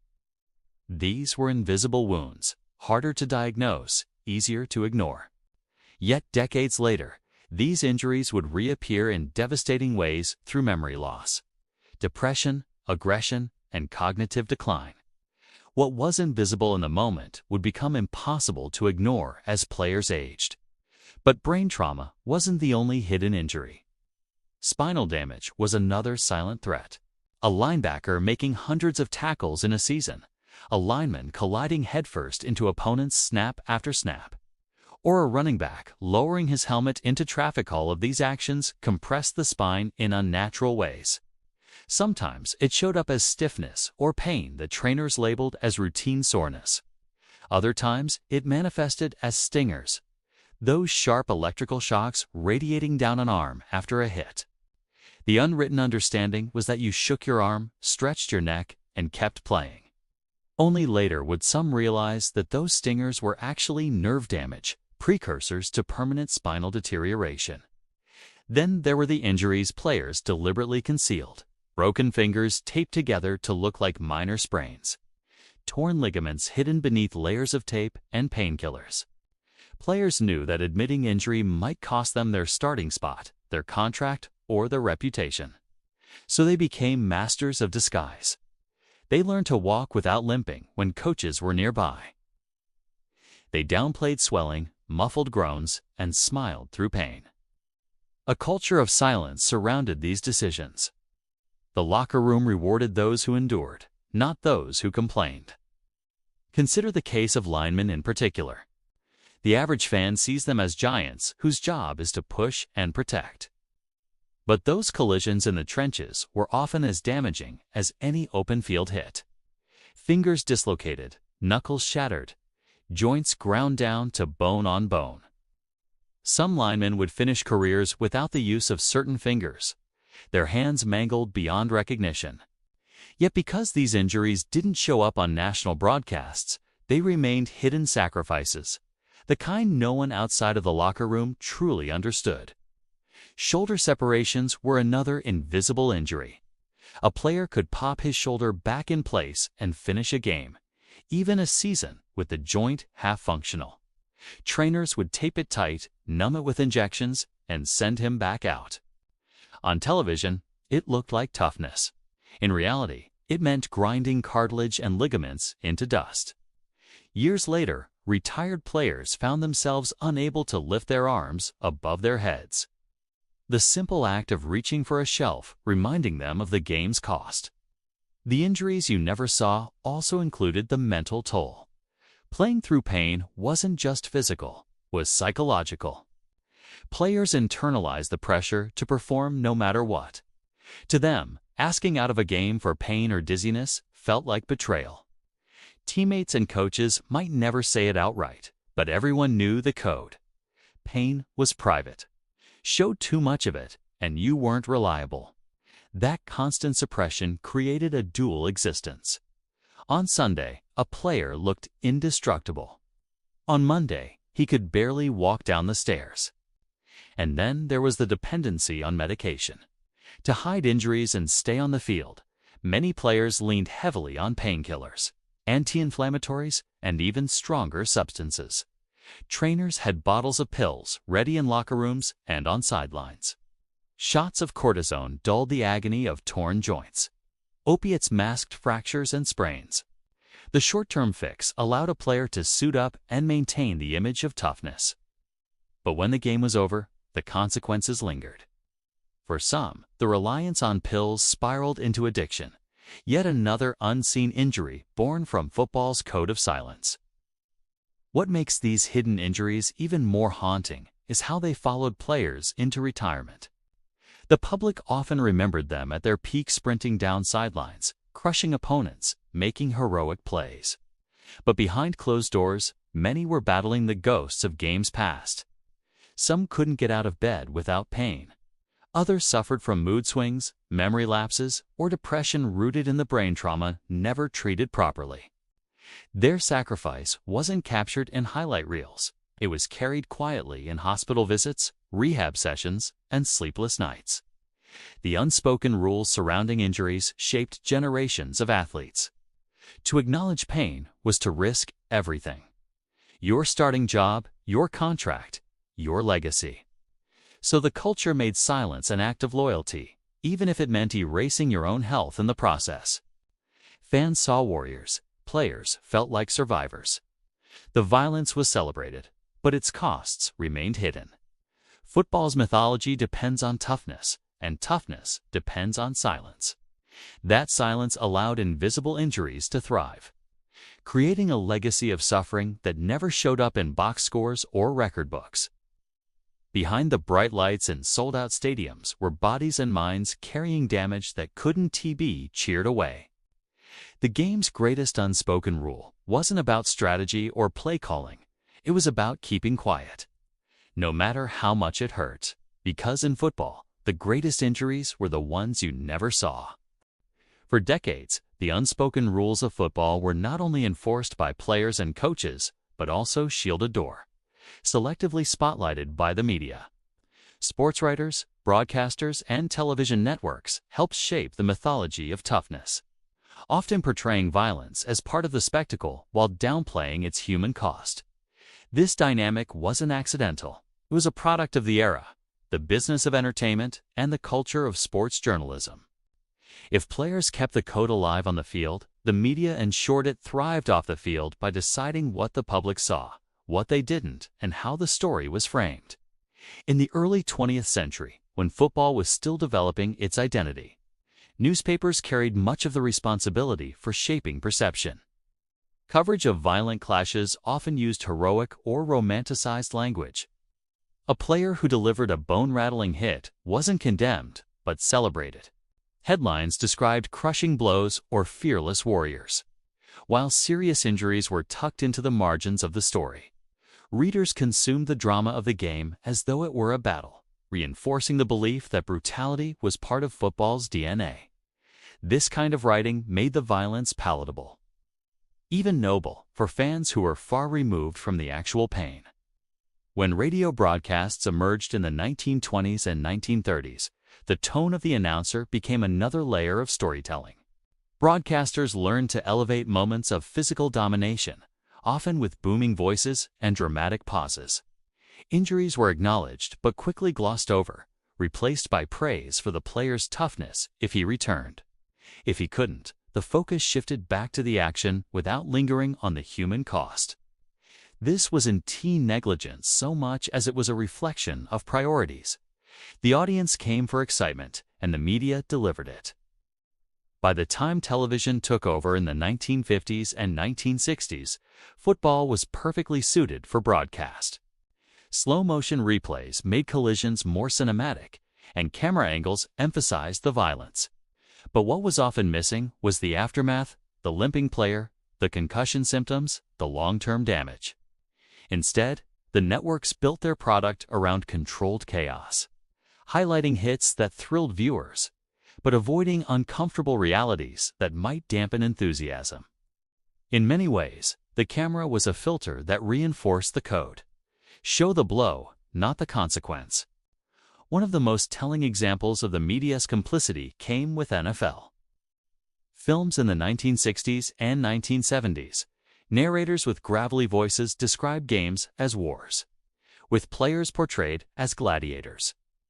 Music swelled as defenders launched into quarterbacks, and montages celebrated collisions with poetic reverence. The imagery elevated the violence into art, casting it as the essence of football's appeal. NFL films did not invent the code, but it gave the code a cinematic pedestal that made fans revere the players who embodied it. In doing so, it blurred the line between sport and spectacle, leaving little room for questions about whether these glorious hits were destroying lives. Print journalists also played a critical role in protecting the code by controlling the narratives around injury and toughness. When a star player was hurt, articles often focused on whether he would return quickly rather than the severity of his condition. Praise was heaped on those who gutted it out through broken bones or concussions, reinforcing the idea that enduring pain was virtuous. This coverage was not just storytelling, it was subtle pressure on athletes to conform. Fans who read about their heroes' toughness expected similar sacrifice from others, creating a feedback loop where media and culture reinforced the code together. There were exceptions, of course. Some journalists raised concerns about player safety, particularly after tragedies like Darryl Stingley's paralysis in 1978. Stingley's injury, suffered after a brutal hit during a preseason game, could not be ignored. Headlines shifted from celebration to outrage, and questions about violence in the NFL briefly took center stage. But even then, the outrage was temporary. Within weeks, coverage returned to emphasizing rivalries, highlights, and the drama of competition. The story of one broken body was absorbed into the larger narrative of the game as spectacle. Television commentary in the 1980s and 1990s reinforced the double standard. Analysts praised players who delivered big hits, using language that glorified destruction. Laid him out, jacked up, he got crushed. Weekly highlight shows featured segments dedicated to the hardest collisions, with crowds roaring in approval. Injuries were shown, but rarely contextualized. A player staggering off the field might be mentioned as shaken up rather than concussed, with no follow-up on what that meant for his long-term health. The media's job was to keep the game exciting, not to remind fans of its costs. The role of broadcasters was also shaped by their financial relationships. Networks paid enormous sums for broadcasting rights, and protecting that investment meant preserving football's appeal. Criticizing the violence too directly would risk alienating audiences and jeopardizing the partnership with the league. As a result, commentary was often carefully calibrated, acknowledged the danger just enough to sound balanced, but never so much that it undermined the product. In this sense, the media wasn't just reporting on the code, was a participant in maintaining it. Sports talk radio and later cable debate shows amplified the culture of toughness by framing injuries as storylines rather than crises. A quarterback with a sprained knee wasn't discussed in terms of his health, but as a question of whether he would man up and play. Players who sat out were accused of being soft, while those who played hurt were lauded. The media, often unconsciously, acted as the public voice of the code, broadcasting its expectations far beyond the locker room. At the same time, some journalists began to push back, particularly in the 2000s as research on concussions grew more public. Investigative pieces revealed the long-term risks of repeated head trauma, and documentaries challenged the NFL's handling of safety issues. These stories began to erode the mythology, showing that what had once been celebrated as bravery was sometimes self-destruction. Yet even then, resistance remained. Highlight packages still glorified collisions, and fans still cheered the hardest hits. The media was caught between its responsibility to inform and its role in sustaining the spectacle. The digital age further complicated matters. Social media amplified both the glorification of violence and the criticism of it. Clips of devastating hits went viral, celebrated by fans who saw them as proof of football's intensity. At the same time, Player testimonies about brain injuries and chronic pains spread widely, exposing the darker side of the game. The same platforms that made the violence more visible also gave voice to those who wanted to challenge it. The media, no longer centralized in a few networks and newspapers, became a contested space where the code was both celebrated and attacked. Ultimately, the media's role in protecting or ignoring the code cannot be overstated.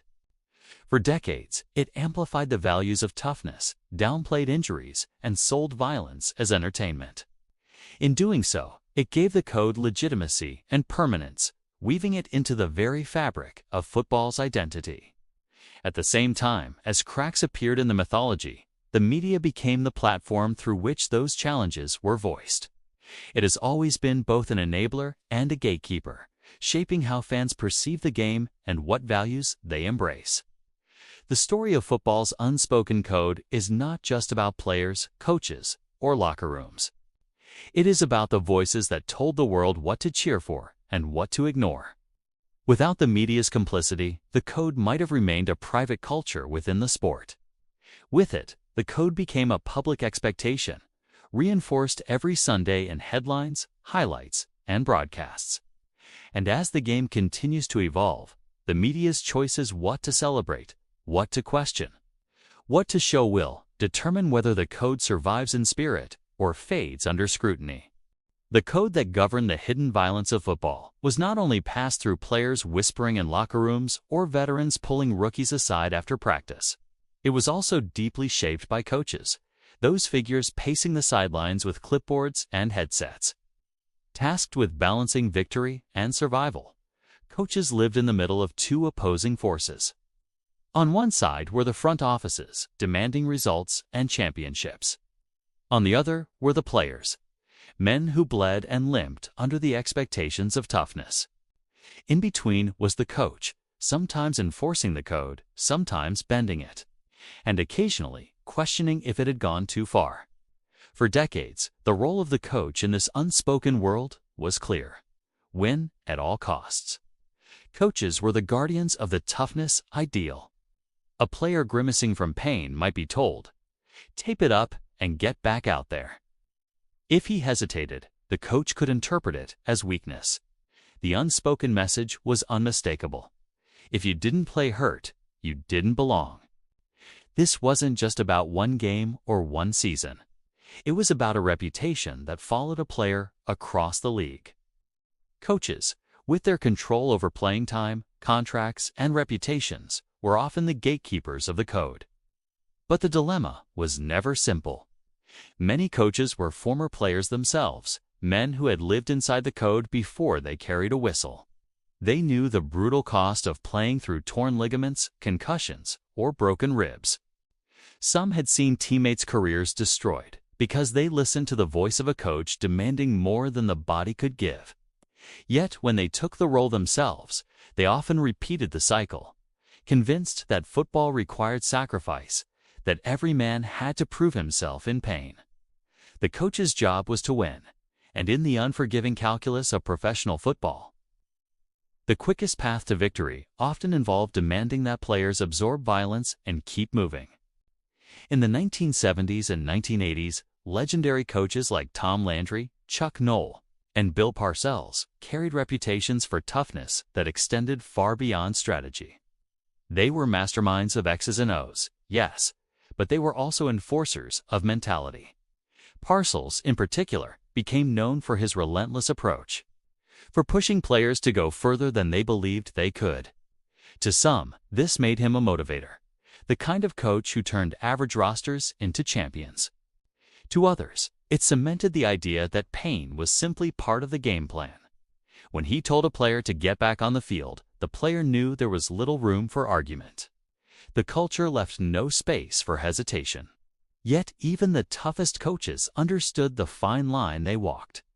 Push a player too hard, and the risk of catastrophic injury rose. Protect him too much, and the player might lose his edge, or worse, be labeled as soft by teammates. The coach's dilemma was never just about health. It was about identity. Football was a sport built on collisions, and if a coach was seen as too protective, He risked undermining the very toughness that defined his team. Many solved this by publicly demanding grit while privately negotiating with players. They would tell a quarterback, "If you can't plant your foot, don't play." But then turn around and pressure a lineman to strap on extra padding and keep pushing. As the medical understanding of injuries grew in the late 1990s and early 2000s, coaches faced a new wave of scrutiny. Concussions, once dismissed as getting your bell rung, became recognized as serious brain trauma. The culture around them began to shift, but slowly, unevenly, and with resistance. Coaches who had spent decades thriving under the old code were now forced to weigh the long-term safety of their players against their own reputations as winners. Some adapted. Others doubled down. There were still stories of quarterbacks sent back into games after staggering on the sidelines. Still tales of defensive captains ordered to set the tone with bone-rattling hits. The unspoken code and the coach's dilemma became most visible in critical games of the playoffs. The Super Bowl, those high-stakes contests where careers and legacies are defined. If a star player limped into the locker room, every camera turned to the coach. Would he risk the player's health for the sake of victory? Fans rarely saw the full deliberation, the quiet conversations with trainers, the eye contact exchanged between player and coach. Sometimes the decision was left to the player. Other times, the coach made the call. All too often, the result was the same. The injured man returned, cheered as a warrior while silently tallying the damage his body was absorbing. This dilemma extended to roster decisions as well. Coaches knew that for every player on the field, there were hungry replacements waiting on the sidelines or on practice squads. If one man hesitated, there was another ready to prove his toughness. That dynamic gave coaches leverage. They didn't always have to say the words. It's a simple warning, "If you can't go, someone else will," was enough to reinforce the code. The system created constant pressure to play hurt, not because coaches were heartless, but because the structure of the league left little room for compassion. Winning meant survival, and survival meant sacrifice. Some coaches began to challenge this narrative, but often quietly. Tony Dungy, known for his calm demeanor and emphasis on discipline, was respected for not demanding reckless sacrifice from his players. He believed in toughness, but drew lines around unnecessary risk. Still, even Dungy operated in a system where the code lingered. Coaches who dared to openly protect players too much risked being seen as weak leaders. Owners and general managers wanted results, and fans rarely applauded a cautious coach. The public celebrated the miraculous comeback stories, not the decisions to sit a player down. The dilemma grew sharper as lawsuits from former players mounted in the 2010s. Stories of men living with chronic pain, memory loss, or depression-filled headlines. Coaches were forced to answer new questions had they known. Had they pressured players into decisions that ruined their futures? Many defended themselves by pointing to the culture of the time. Everyone accepted the risks, they argued. The code was part of the game, and they had merely upheld it. But others admitted that they sometimes looked away, that they silenced their own doubts because the pressure to win was too great. In today's NFL, the coach's dilemma still exists, though it looks different. Rule changes, stricter concussion protocols, and medical staff with greater authority have shifted some of the responsibility away from coaches.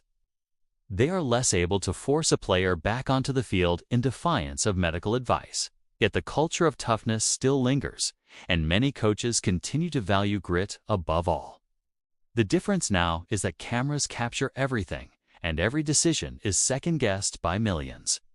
A coach who sends an injured player back into a game risks not just the player's health, but his own reputation. Still, the code has not vanished. It lives in the moments when coaches hint that pain is part of the deal. When they praise players for fighting through injuries, when they frame toughness as the ultimate virtue. For players trying to earn contracts and prove themselves, that praise can mean everything. For coaches, the dilemma remains. How do you win while protecting the men who make victory possible? How do you honor the toughness that built the sport while recognizing the damage it has inflicted? The answer is far from settled. Coaches today walk a tighter rope than ever, trying to reconcile decades of tradition with the new realities of safety and accountability. The unspoken rules still whisper through the locker rooms, and the coach's dilemma still defines the game. It is a tension that may never fully resolve, because as long as football is played, the demand for toughness will always compete with the cost of violence. Money has always been at the center of professional sports. The NFL, especially from the late 20th century onward, became not just a league, but a billion-dollar business. Stadiums filled with tens of thousands of paying fans. Television deals poured billions into league coffers. Endorsements, merchandise, luxury suites, all of it made football one of the most profitable sports in the world. But underneath all of that money was a much darker economy. The economy of pain, silence, and sacrifice. For decades, the unspoken code thrived not only because of culture, pride, or tradition, but also because of financial incentives that kept players quiet and forced them to play through unimaginable punishment. Every player who entered the league quickly learned one simple truth: money followed performance. Contracts were not guaranteed the way they are in many other professional sports. A player's livelihood could vanish overnight if he failed to meet expectations, or if an injury sidelined him too long. That fragile financial reality made the code more than an unspoken agreement. It made it a survival strategy. You played hurt, you stayed quiet, and you protected the team's interests, not just for honor, but because your career depended on it. The structure of NFL contracts reinforced this culture. Unlike Major League Baseball or the NBA, where guaranteed deals protected athletes, NFL players often signed contracts that looked impressive in headlines, but were, in reality, filled with conditions. A player might ink a deal worth $10 million, but if he was cut after 1 year, he might see only a fraction of that sum. Performance bonuses were layered into contracts as well. Players were paid extra for reaching milestones: catches, sacks, touchdowns, or simply games played. Missing time due to injury meant missing money. That alone became one of the strongest financial motivations to stay on the field, no matter what condition a body was in. Veteran players understood this better than anyone. Many spoke later about how, during their prime, they calculated every hit, not just in terms of pain, but in terms of dollars lost or gained. A defensive lineman fighting through a torn ligament might choose to tape it up and risk permanent damage rather than sit out and watch his paycheck shrink. A wide receiver battling concussions might convince himself he was fine to play, not because he wanted to ignore the risks, but because every absence could mean losing a roster spot. The unspoken rule was brutally clear: injuries were private problems, not team problems. The league itself benefited from this silence. An NFL built on toughness and availability could sell the image of invincibility to fans. The narrative of the warrior who never left the field was not just folklore, it was marketing. Teams knew that players would push themselves beyond reason for the sake of money and pride. And that allowed franchises to extract maximum performance from their rosters without shouldering long-term consequences. If a player's body gave out, he was replaced. From a business standpoint, the system worked with ruthless efficiency. But the financial ecosystem that fed this culture extended beyond contracts. Endorsements and sponsorships added another layer of pressure. Players who built reputations as Iron Men, never missing a game, always playing through pain, became marketable figures. Shoe companies, apparel brands, and other corporate sponsors loved the image of toughness. Fans admired it. A player's brand, and thus his income outside the league, could rise dramatically if he embodied the unspoken code. Conversely, those labeled as soft or unreliable rarely saw the same opportunities. Inside locker rooms, the economic consequences of silence became even more personal. Coaches valued dependability above almost everything else. To be dependable, a player had to be available. Missing games, especially repeatedly, could quickly lead to being branded as injury-prone. In the NFL, that label was a career death sentence. Owners and general managers rarely invested in players perceived as fragile. Younger, cheaper replacements were always waiting. A veteran fighting through lingering injuries might know deep down that he was risking long-term health, but he also knew that sitting out meant risking unemployment. The rise of television money in the 1970s and 1980s intensified this culture. With massive networks bidding for broadcast rights, the league transformed into a financial powerhouse. Stadiums grew larger. Advertising slots during games became some of the most expensive in American media. And the pressure to deliver a product filled with intensity, drama, and heroics skyrocketed. The NFL sold not just a sport, but a spectacle of violence and endurance. Players were the actors in that spectacle, and their willingness to embody the unspoken code kept the machine profitable.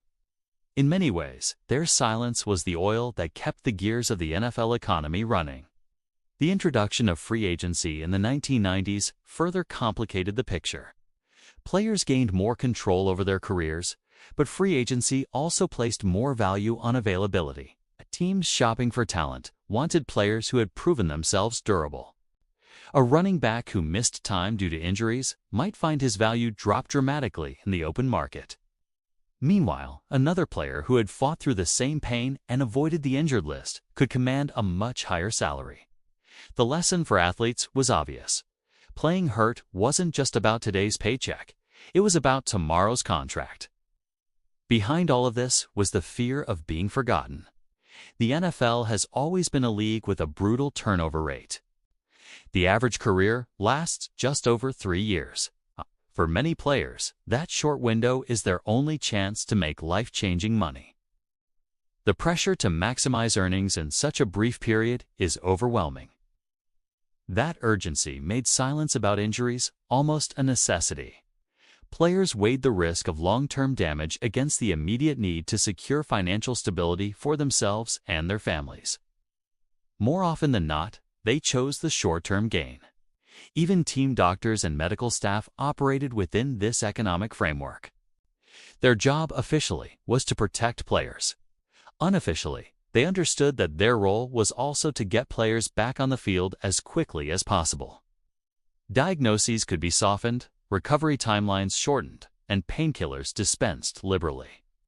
The financial incentives aligned at every level. Players wanted to play, teams wanted them to play, and the league needed them to play. Silence wasn't just expected, it was built into the business model. Looking back, it becomes clear how powerfully economics shaped the unspoken code. Culture, pride, and toughness mattered, but money often mattered more. Players who ignored injuries weren't just trying to prove their worth to teammates. They were trying to secure their futures in a system designed to replace them at the first sign of weakness. The unspoken rule of silence was less about bravado than it was about survival in a ruthless economic structure.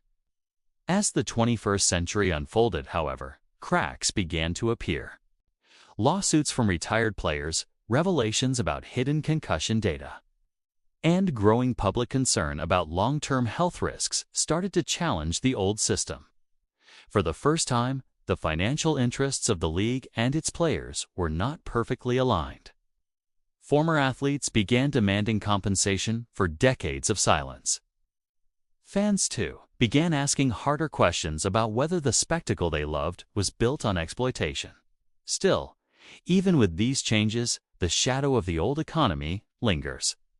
Players continue to face enormous financial pressure to stay silent and stay on the field. Contracts remain largely non-guaranteed. Careers remain brutally short.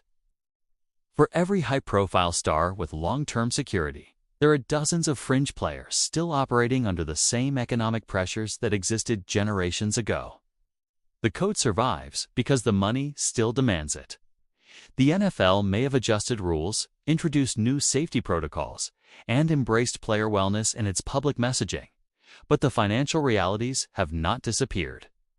A culture built over decades does not unravel overnight. For many players today, the choice remains hauntingly similar to those of the past. Play hurt and get paid, or sit out and risk losing everything. The economics of silence, more than anything else, explain why the unspoken rules of violence and endurance persisted for so long. They were not just traditions or habits. They were woven into the very financial fabric of the sport. Until those incentives change, the code, though perhaps quieter, perhaps less visible, will never truly disappear. The unspoken code of violence in football was never shaped by players alone. It was reinforced, celebrated, and often demanded by the people who filled the stadiums, tuned in every Sunday, and built their own sense of identity around the toughness of the game. To understand why the code survived for so long, you have to step beyond the sidelines and into the stands. The cheers, the jeers, and the expectations of millions of fans created an environment where brutality wasn't just tolerated, was glorified. From the earliest decades of professional football, the audience wanted spectacle. They wanted bone-jarring hits, the kind that made them leap to their feet. When a player absorbed a crushing blow and somehow stumbled back into formation, fans responded with roaring approval. The cycle was simple. Pain became performance, performance became entertainment, and entertainment became profit. Players absorbed the punishment, coaches enforced the silence, and fans rewarded both with loyalty and cash. The code thrived because the audience demanded a brand of football that could not survive without it. Think back to the rise of highlight reels in the 1970s and 1980s. Networks packaged the most violent collisions into pre-game montages and halftime features. Titles like Crunch Course or Bone-Crushing Hits were marketed directly to fans. VHS tapes of the hardest tackles became bestsellers. In homes across America, young fans rewound those clips over and over, memorizing the names of the hardest hitters and learning to associate greatness with violence. For every player who tried to play a clean, technical game, there was another who became a fan favorite because of his ability to deliver pain. Stadium culture amplified the same message. When a receiver took a shot across the middle and lay motionless on the field, there was often a hush, but when he staggered up and returned for the next snap, the crowd erupted in admiration. Fans rarely thought about concussions or broken ribs. What mattered was resilience. A player's value wasn't measured by the yards gained alone, but by his ability to endure suffering in full view of tens of thousands of spectators. Every ovation reinforced the code's central lesson. Toughness was currency, and quitting was unacceptable. This pressure extended beyond individual games. In cities where football defined civic pride, fans took personal offense at any sign of softness. A quarterback who avoided hits was branded a coward. A linebacker who shied away from contact could be booed off the field. Talk radio callers and newspaper columnists echoed the sentiment. If you were going to wear the jersey, you had to embrace the punishment. The culture made it nearly impossible for players to resist the code because resistance meant betrayal not just of a team, but of an entire community. College football magnified this dynamic. Packed stadiums of alumni and students created an atmosphere where young athletes were taught early that playing through pain was not optional. Injured players were cheered for returning to the field, while those who stayed on the sidelines were quietly forgotten. The message carried with them into the NFL. You weren't just playing for yourself. You were playing for an audience that demanded you risk your body. By the time rookies entered the league, they already understood the invisible contract between player and fan. They gave their health. In return, fans gave their adoration. Even marketing campaigns reinforced the narrative. Advertisers used images of mud, blood, and sweat to sell everything from beer to sneakers. Football was not portrayed as a game of finesse or strategy, but as a test of manhood, where pain was part of the bargain. Fans consumed those images with pride. A bruised, limping hero embodied the spirit of toughness they wanted to identify with. The culture became self-perpetuating. Fans wanted violence because the league told them to, and the league supplied violence because fans demanded it. The 1990s and early 2000s brought even more visibility. With cable television and highlight shows, violent plays were broadcast to millions within minutes. ESPN and NFL Films regularly spotlighted devastating collisions. Sunday morning previews hyped the hardest-hitting matchups of the week. Fans came to see brutality as a feature, not a flaw. Stadium chants celebrated defensive players who laid the wood or knocked the snot out of opponents. In this environment, the unspoken code wasn't just surviving, it was being reinforced by the cheers of millions. But there was another layer to the fan dynamic: fantasy football and gambling. By the early 2000s, fans weren't just spectators, they were investors. Every yard and every touchdown carried financial implications in office pools or online leagues. Players who sat out with injuries became liabilities, not just to their teams, but to the wallets and bragging rights of millions of fans. This added another layer of pressure to the code. A star wide receiver resting with a sore hamstring might protect his body. But he also triggered outrage from fans who needed his production to win their weekly matchups. Suddenly, a player's decision to prioritize his health was on just a private choice. It was a public betrayal of people who had staked pride and money on his performance. At times, the anger turned vicious. Social media amplified it in the 2010s. Injured players began receiving direct messages from fans, berating them for missing games. Anonymous accounts accused them of being soft, lazy, or selfish. Death threats and harassment became part of the digital landscape. The code, once enforced by coaches and teammates, was now reinforced by millions of strangers online, who felt entitled to a player's pain. For young athletes scrolling through their mentions, the message was unavoidable. Toughness was the only acceptable currency. And yet, fan pressure wasn't uniform. Even as many fans demanded toughness, others began questioning the cost. As medical research on concussions emerged and documentaries revealed the long-term damage players endured, some segments of the audience grew uneasy. Parents wondered if they should let their children play. Fans debated whether they could cheer for hits that might cause irreversible harm. Stadium reactions started to shift in subtle ways. When a player lay unconscious, the silence grew longer, the cheers more restrained when he returned. The conversation wasn't uniform, but it hinted at cracks in the culture. The NFL itself noticed these changes. League officials knew that public opinion mattered because public opinion drove ratings. They began emphasizing safety initiatives in marketing, talking about new helmet technology and concussion protocols. But the dual message remained.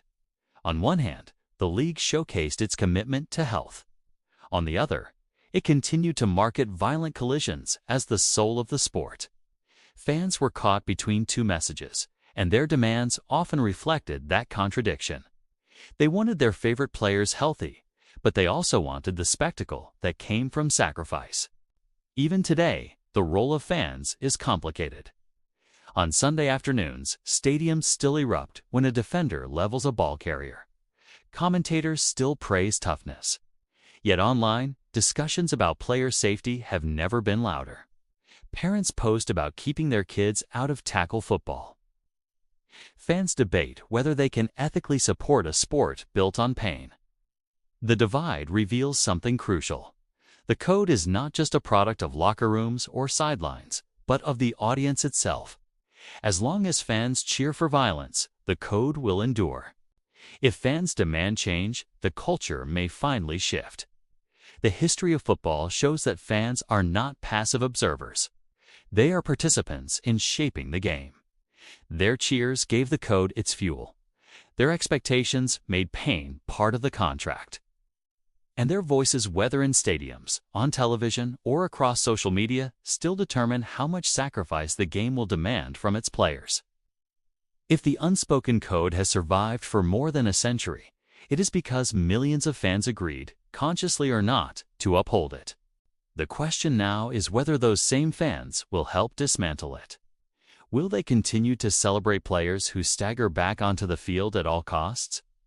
Or will they redefine toughness in a way that does not require self-destruction?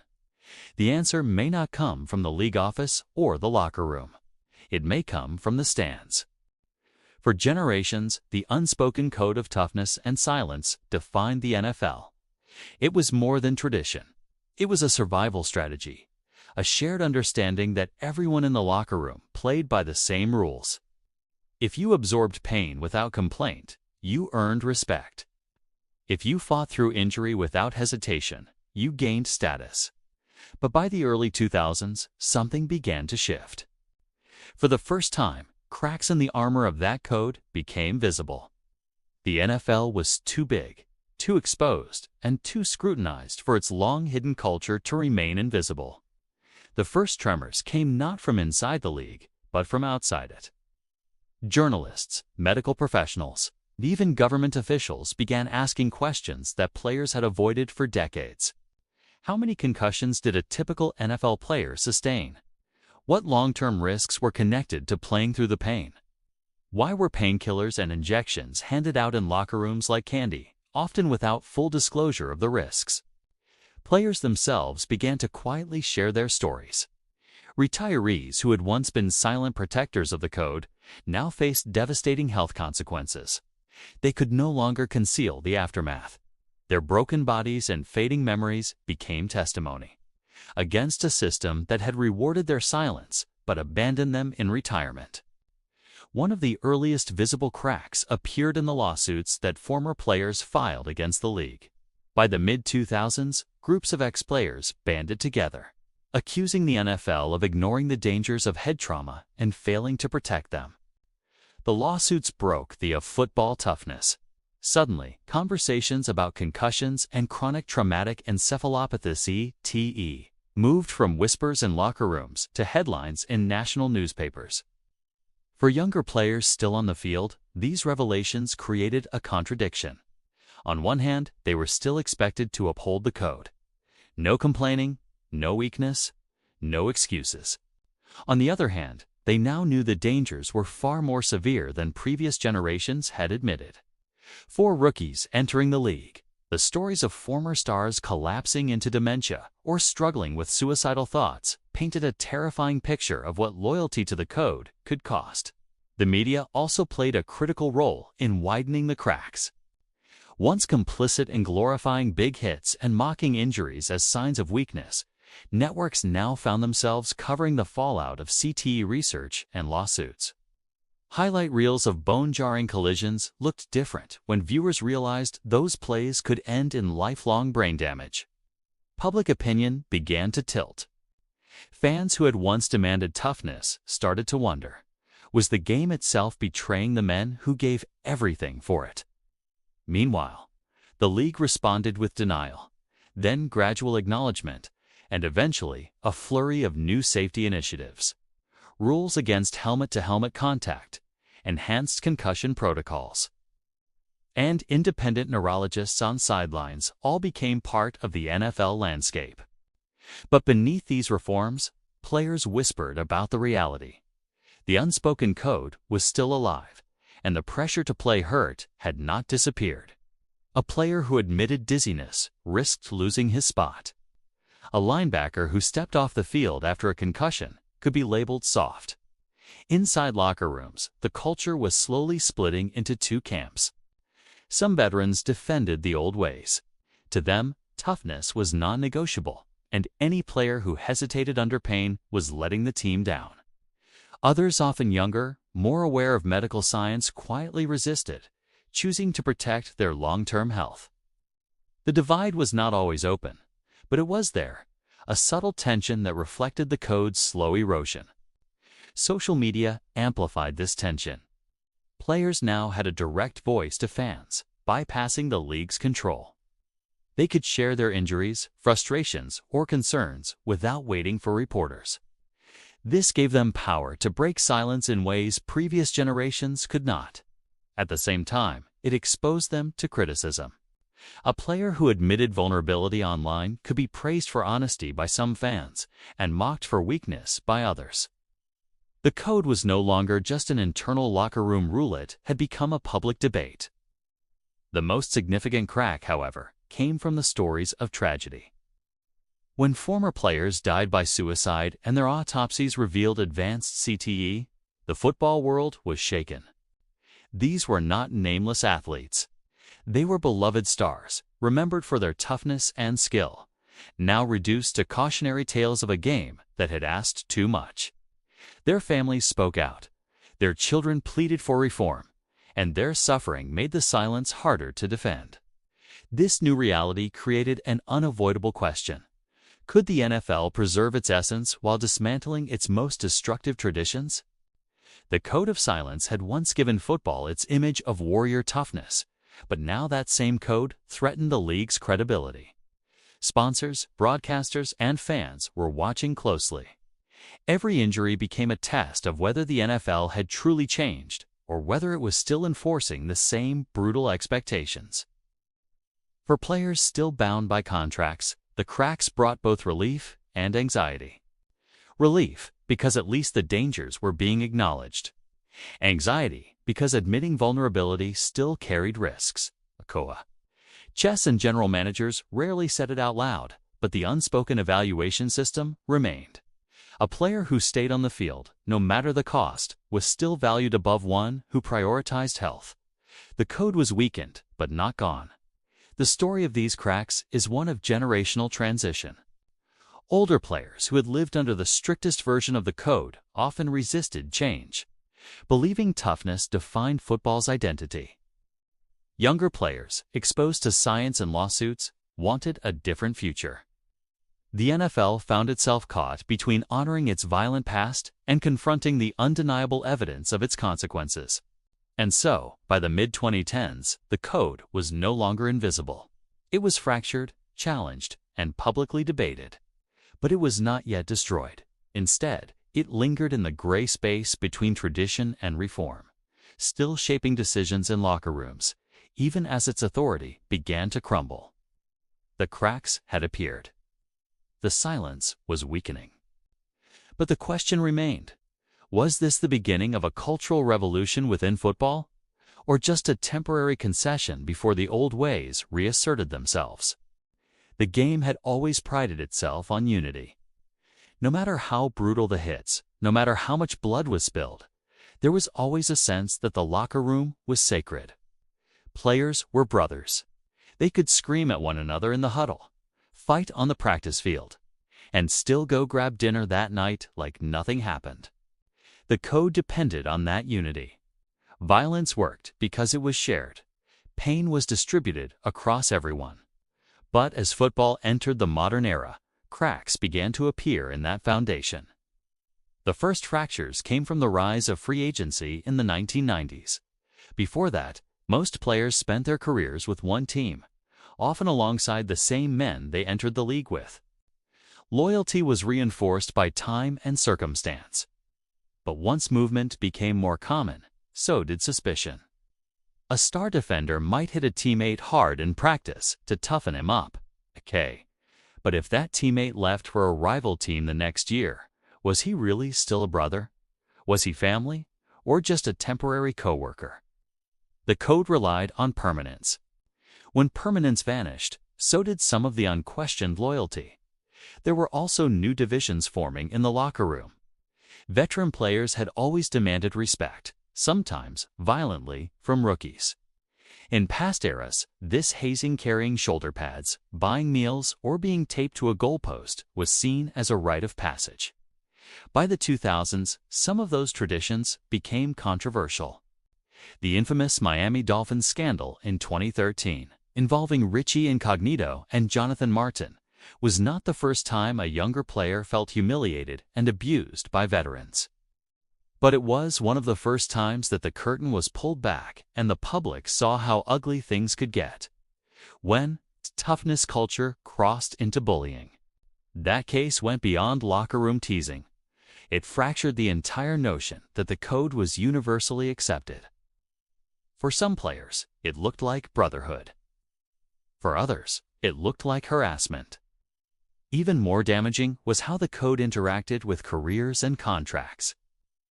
The expectation to play hurt no matter the risk was once framed as selfless devotion to the team. But in the era of multi-million-dollar deals, franchise tags, and short career spans, the calculation shifted. Why should a player wreck his knee for the sake of a single season, if it meant losing out on tens of millions in future earnings? Brotherhood was powerful, but so was self-preservation. Agents began advising their clients to sit out until fully healthy. Owners began to prioritize long-term investments in stars rather than short-term heroics. What once was considered weakness now had financial logic. And as more players followed this path, the collective belief that pain must be endured began to weaken. Generational divides deepened the fractures.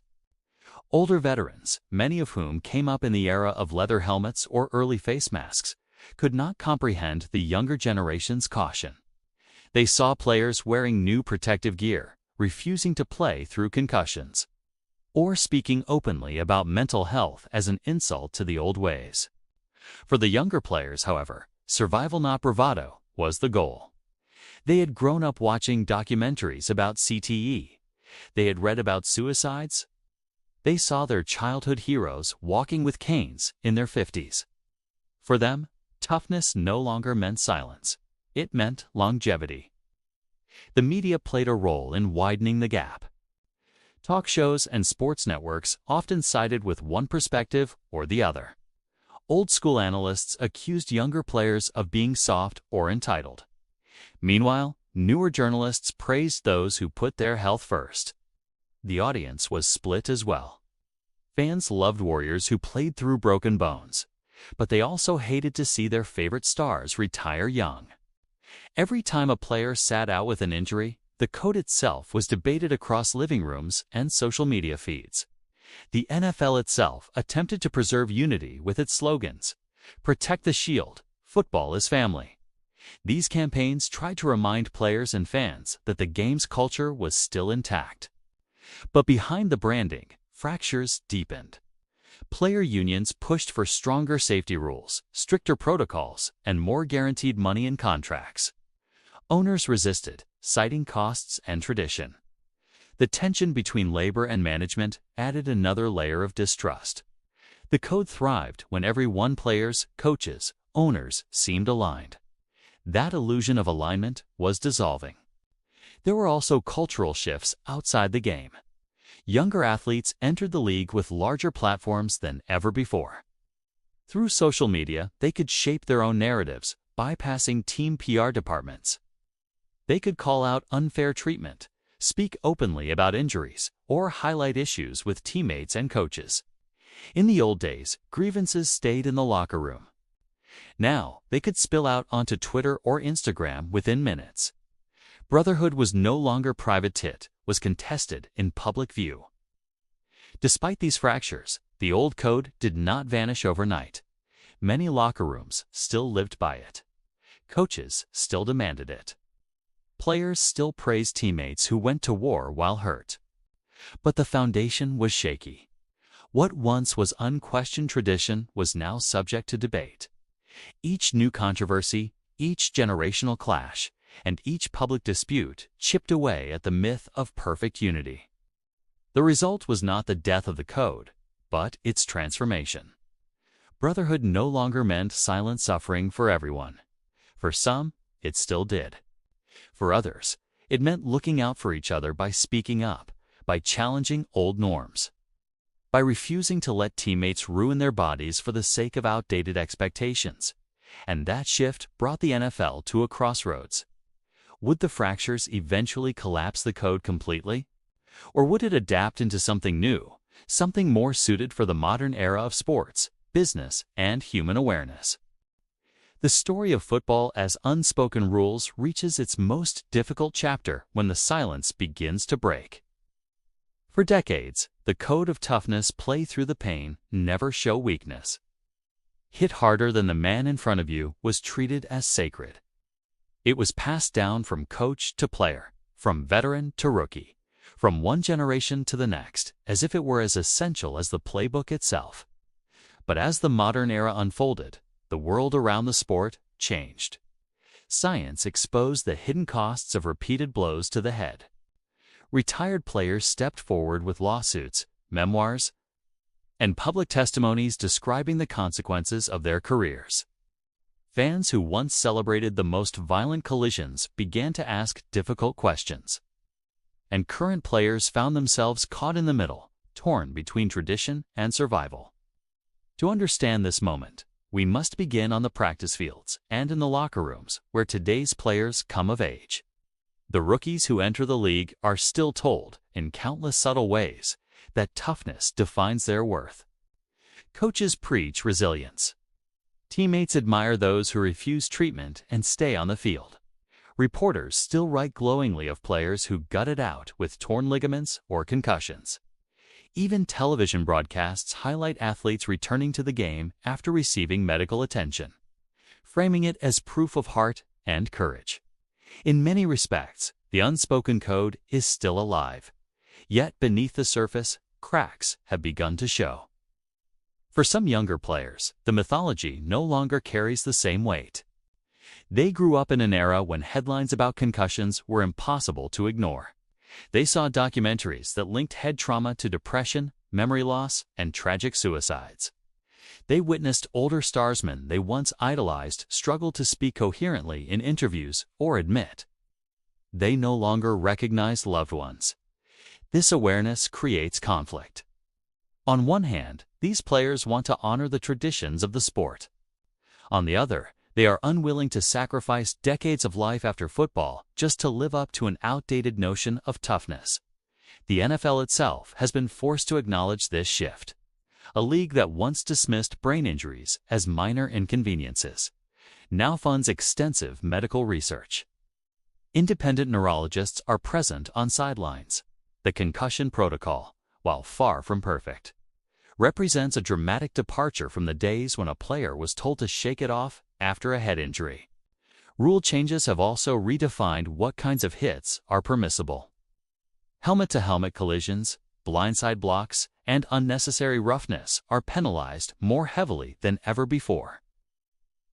Some defenders complain that the rulebook makes it impossible to play with the same edge as their predecessors, but the NFL insists that safety must come first. Yet safety initiatives cannot erase a century of cultural conditioning. For many veterans still in the league, toughness is not just an expectation, but a badge of honor. They remember when playing through pain earned respect. They believe they would not have survived in the NFL without adhering to the code. And they worry that by softening the culture, football risks losing the very essence of competition.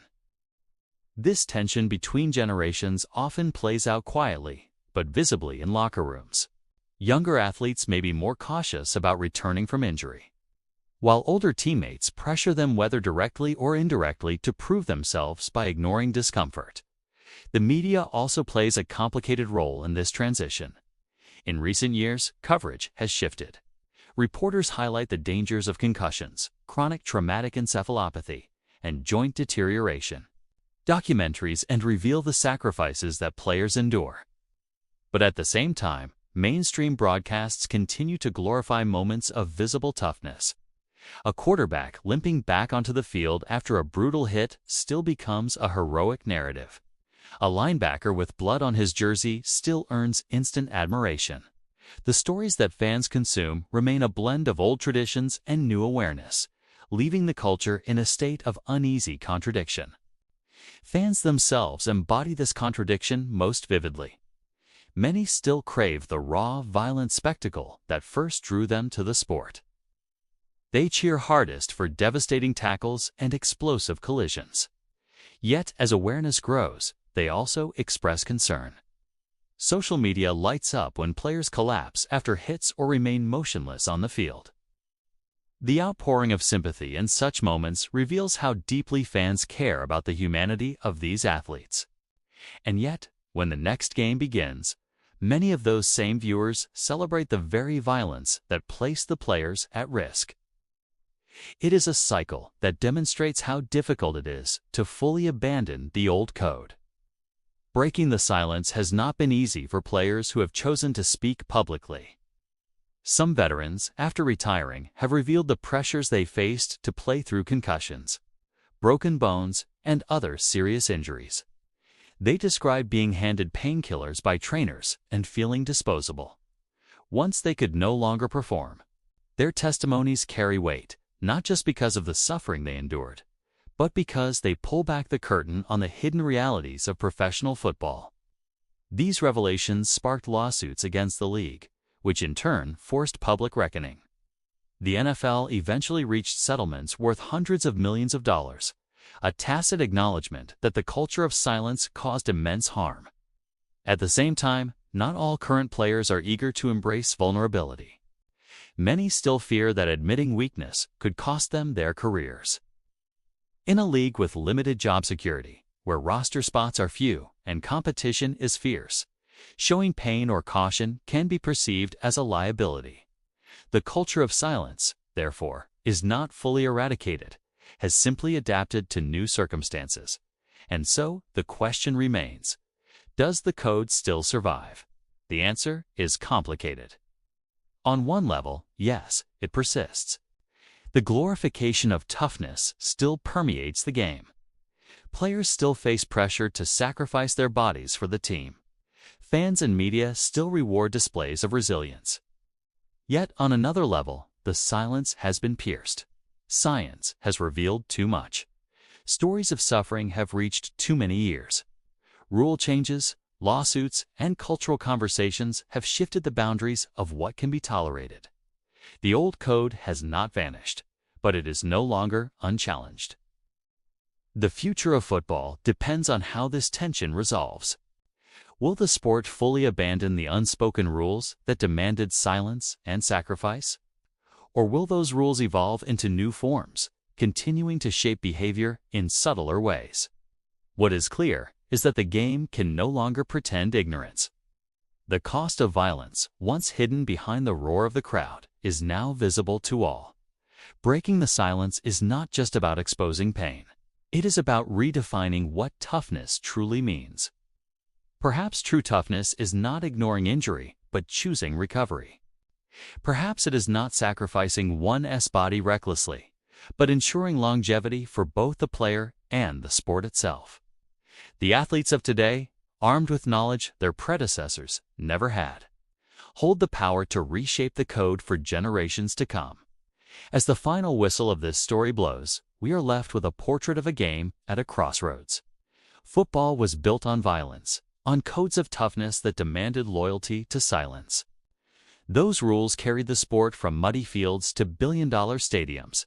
But now, the cost of that silence is undeniable. The players are speaking. The science is speaking.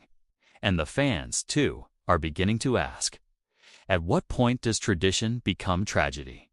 The breaking of the silence is not the end of football. It may, in fact, be the beginning of a new chapter. One where toughness is redefined.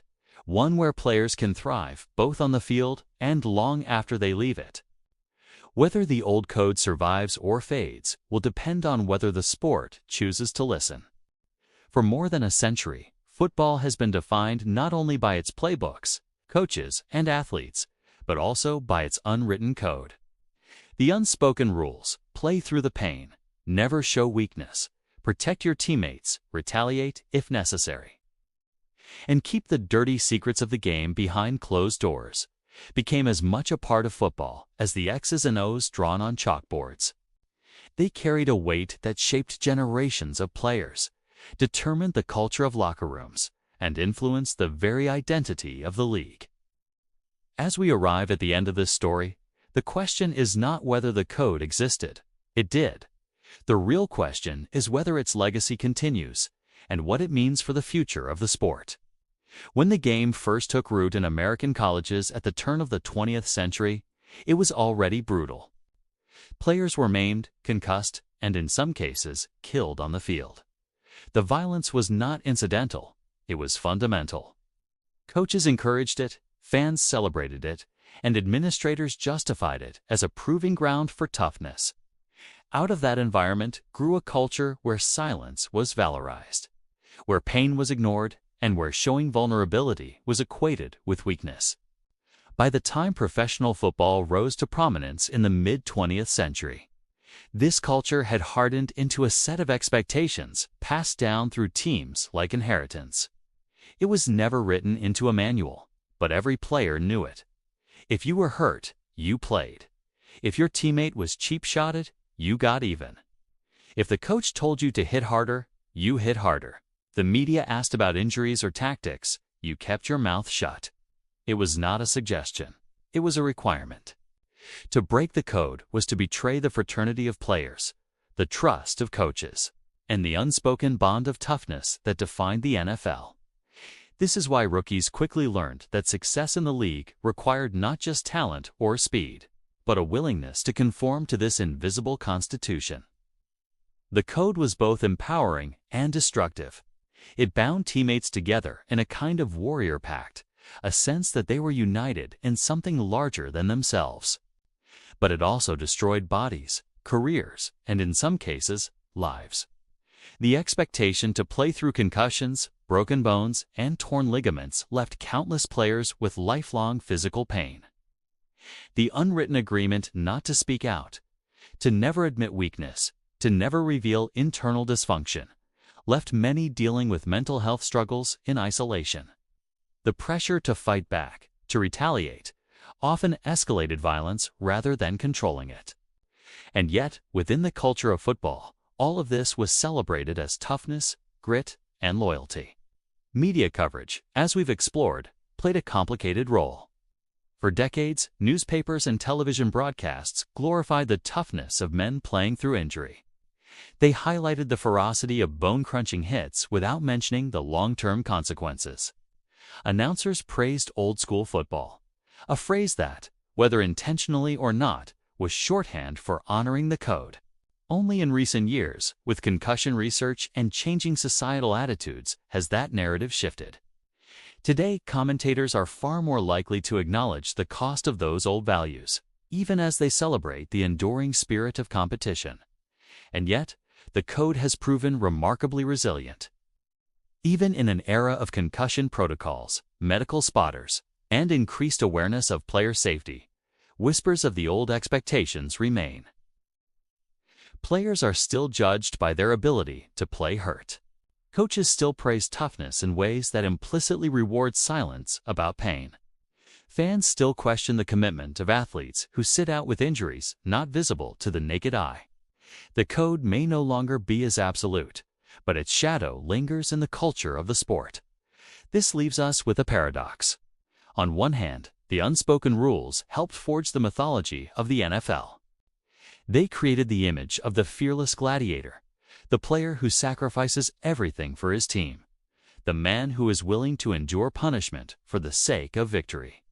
On the other hand, those same rules left a legacy of damaged bodies, shortened careers, and hidden suffering.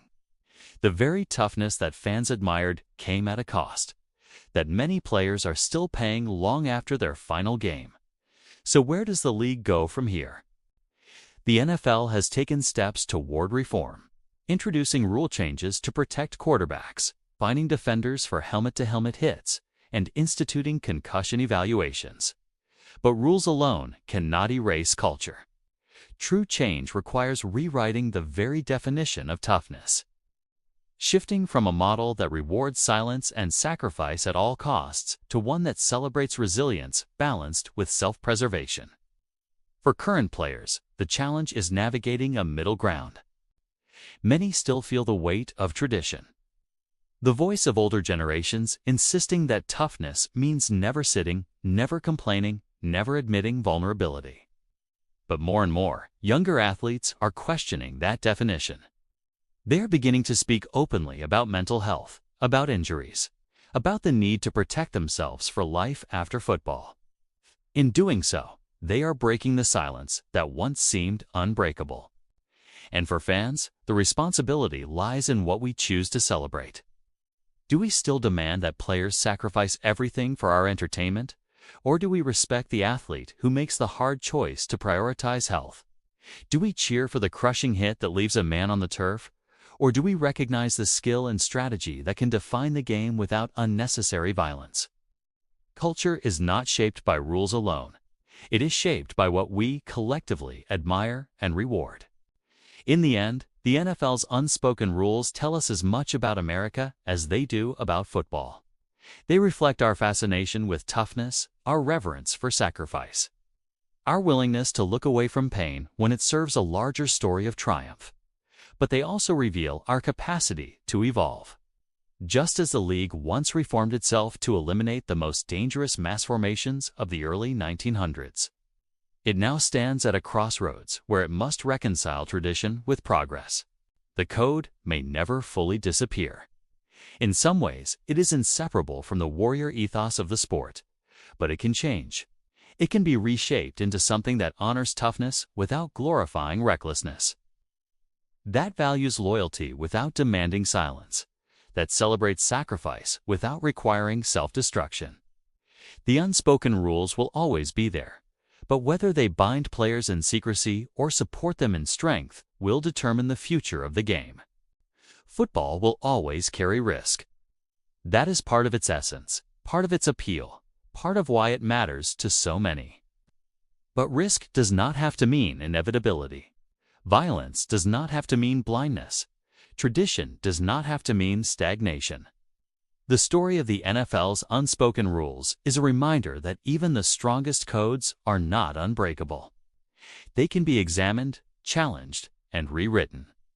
And so, as we step away from this exploration of silence, toughness, pain, and loyalty, one truth becomes clear. The unspoken rules of football were never truly about the game itself. They were about the people who played it, the people who coached it, and the people who watched it. Which means that the next chapter, whether of reform or repetition, is up to all of us. The code was powerful, but the future of football is more powerful still.